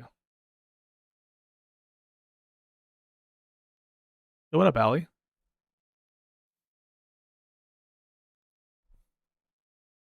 Legal challenge? What's your legal challenge? Yeah, we're going to have a conversation with Ask Yourself this week about Rob and Ryan. I do think they're the two of the more bad faith people in the community regarding Roe v. Wade. Yeah, hit me. I think Merles is good. Merles is a good debater, for sure.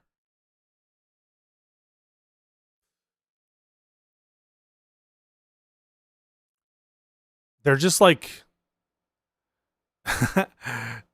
they're just also funny, too. So one of the best ways to make you feel like you're losing a debate is to like cause other people to laugh at you. And I'm not really funny, so that's like a good tactic, a good strat.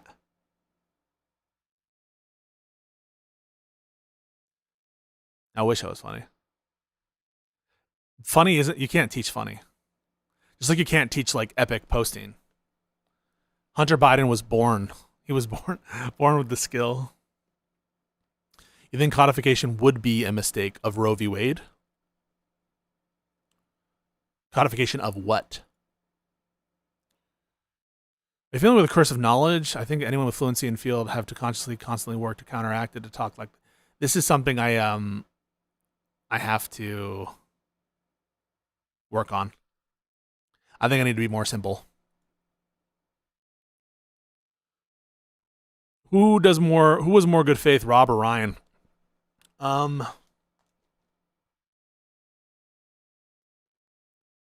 That's a hard one. I think I have to say Rob in the specific encounters we had. Because Rob didn't like come under false pretenses.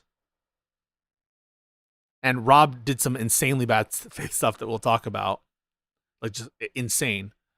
But I don't think anything like I'm only here to expose you and lie to get you here in a way that doesn't even make sense.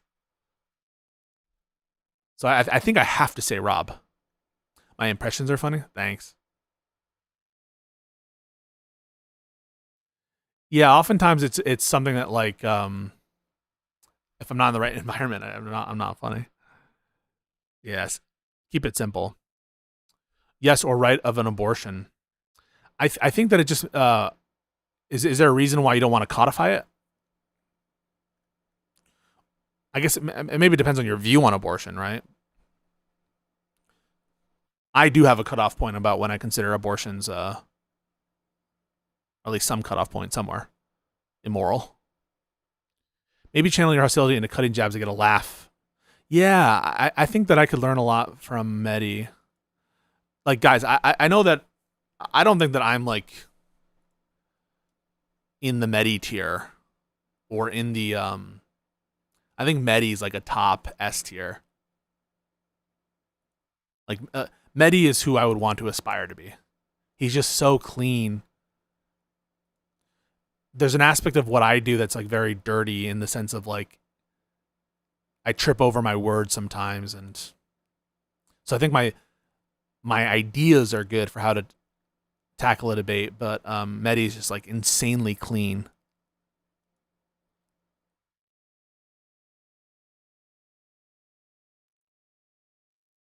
It's implicitly admitting it's not constitutionally protected. To the layperson, I would grant that, yeah, for sure. But like, there are states now that have codified it. Do you mean just federally?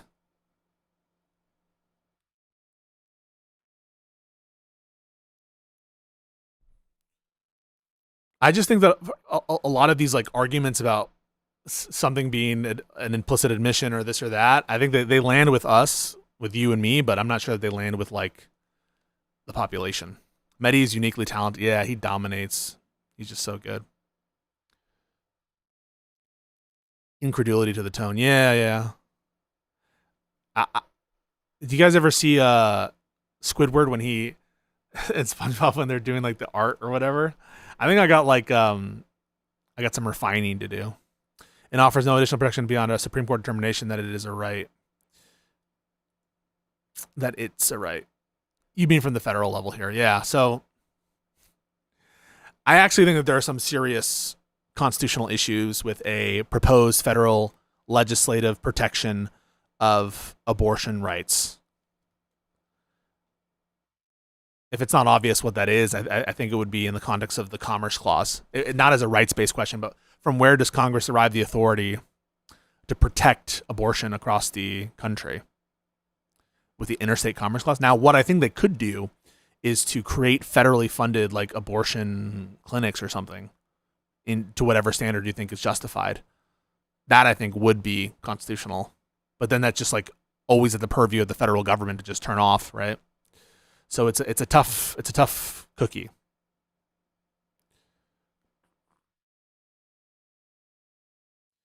You should see how many times, like if you were in my head, I let so many things drop in my head. I get it. Yeah, no, it does seem that I like try to argue every single point, but I do drop a lot of things that I want to say. No, I'm not down on myself. I'm just I was traveling a lot over the week, so I'm still a little bit tired. But I think these are like fun conversations of how to refine. I think refining would be achieved through more brevity, like more pithy, witty little jabs as opposed to like harsh and it's my inclination to be like, you are fucking corrupt, this or that, right?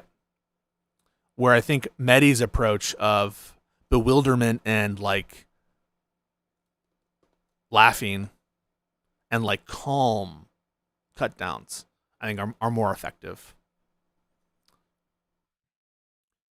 Yeah, dude, the 10-hour stuff is that was wild.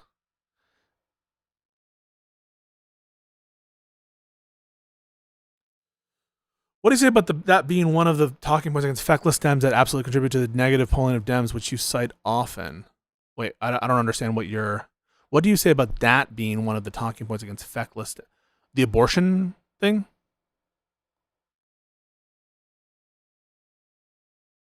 From Obama?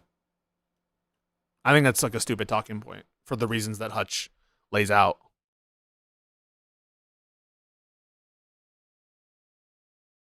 But it's not because they shouldn't have tried. It's because they didn't really have the votes, and I didn't think it was worth spending political capital on. True. This is true. Since the countdown and the nuke were broadcast in a single block, and Denims reacted to both in one stream.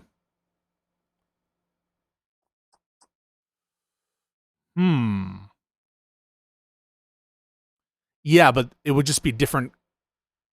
It would be one work, but all right, this is a little bit of a nuanced point. So the question isn't whether Denims is one work. The question is about her use, right? The copyrighted work are the Ethan works. It's whether the use, Denims' use of the countdown stream was fair, right? Fair use. So whether it was one work or multiple, the question remains, was the use fair? That Dems equal not, yeah, no, I don't buy this argument about democratic fecklessness because of Roe v. Wade. My democratic fecklessness arguments are usually just about like certain Democrats, and are usually just about or often about rhetoric, and recently about certain votes on shutdown fights. That's where I think that they've been feckless. But if you guys recall, I still defend Merrick Garland. I defend a lot of the Biden policies, both from lefties and from abundance libs, which people will point to as fecklessness. So I defend Biden on claims of fecklessness. I defend Obama on some claims of fecklessness. I levy my own claims of fecklessness that maybe aren't one-to-one and maybe are more specific to individuals.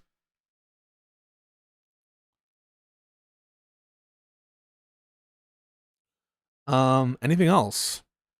Any other debate relevant things before I take a break? Take a break. Run away with me for the summer. Let's go upstate. Yeah. Yeah, no, I don't agree with that, the Roe v. Wade talking point. I think Ruth Bader Ginsburg was feckless for not retiring. I don't know if that's feckless, whatever. Let me think of the most feckless Biden thing. All right, the most feckless thing from Biden was not like immediately purporting to. I wouldn't support this. I actually think weed has to be criminalized under our international obligations, and I don't think there's a good argument that he couldn't. But I do think that he should have just like shredded all of the paperwork for student loans. What are you gonna do? Arrest him? Will you review Andrew Wilson versus Richard Spencer? Oh, sure, yeah, if you guys want.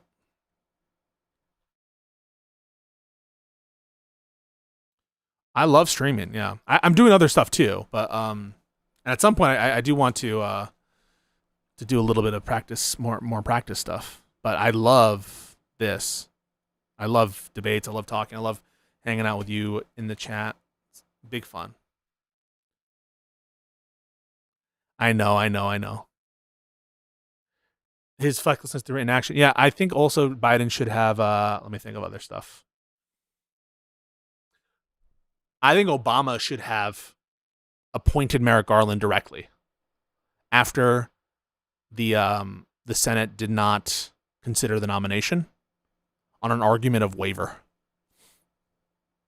He should have forced the issue, in my view.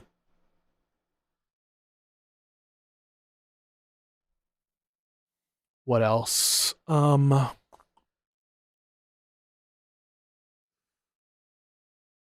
he shouldn't have ran for the second term. I don't know if it's maybe it's not fecklessness, Biden's second term thing. Maybe that's just like stubbornness, like Ruth Bader Ginsburg. But it's a kind of like, it's that kind of version of Biden who I think is like always feels he's marginalized by his allies, right? Always betrayed, and there is some basis to that, right? There is some basis to him having a chip on his shoulder because of that.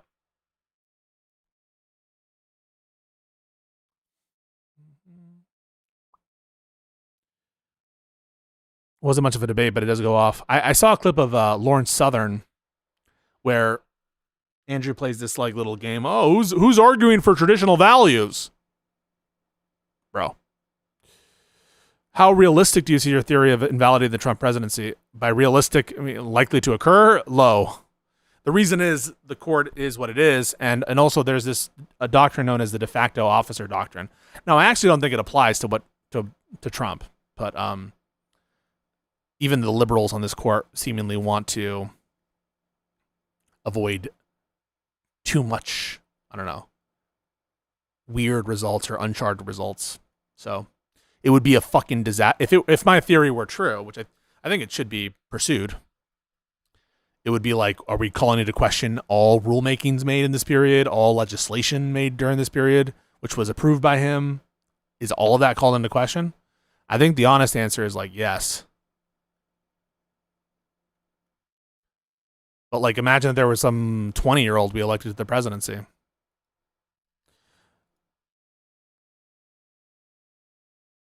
But my guess is that it would not be received well by the courts, by any court.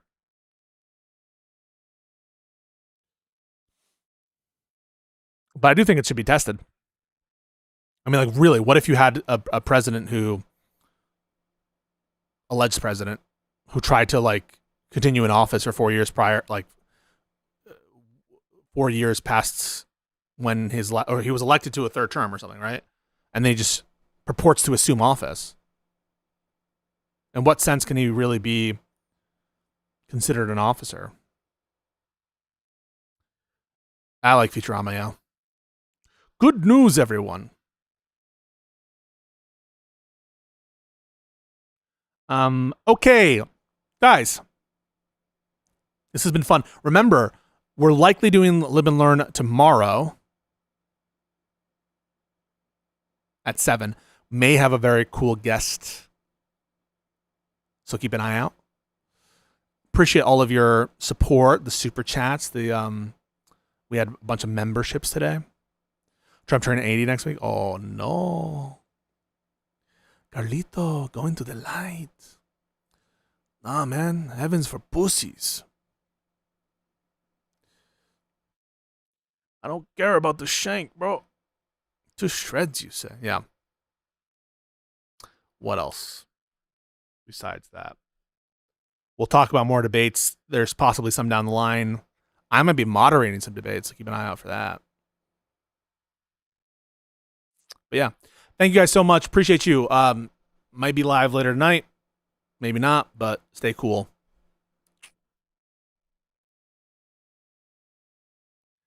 Okay, I'll give you a hint. He is more centristy. He's more in the middle. Bye.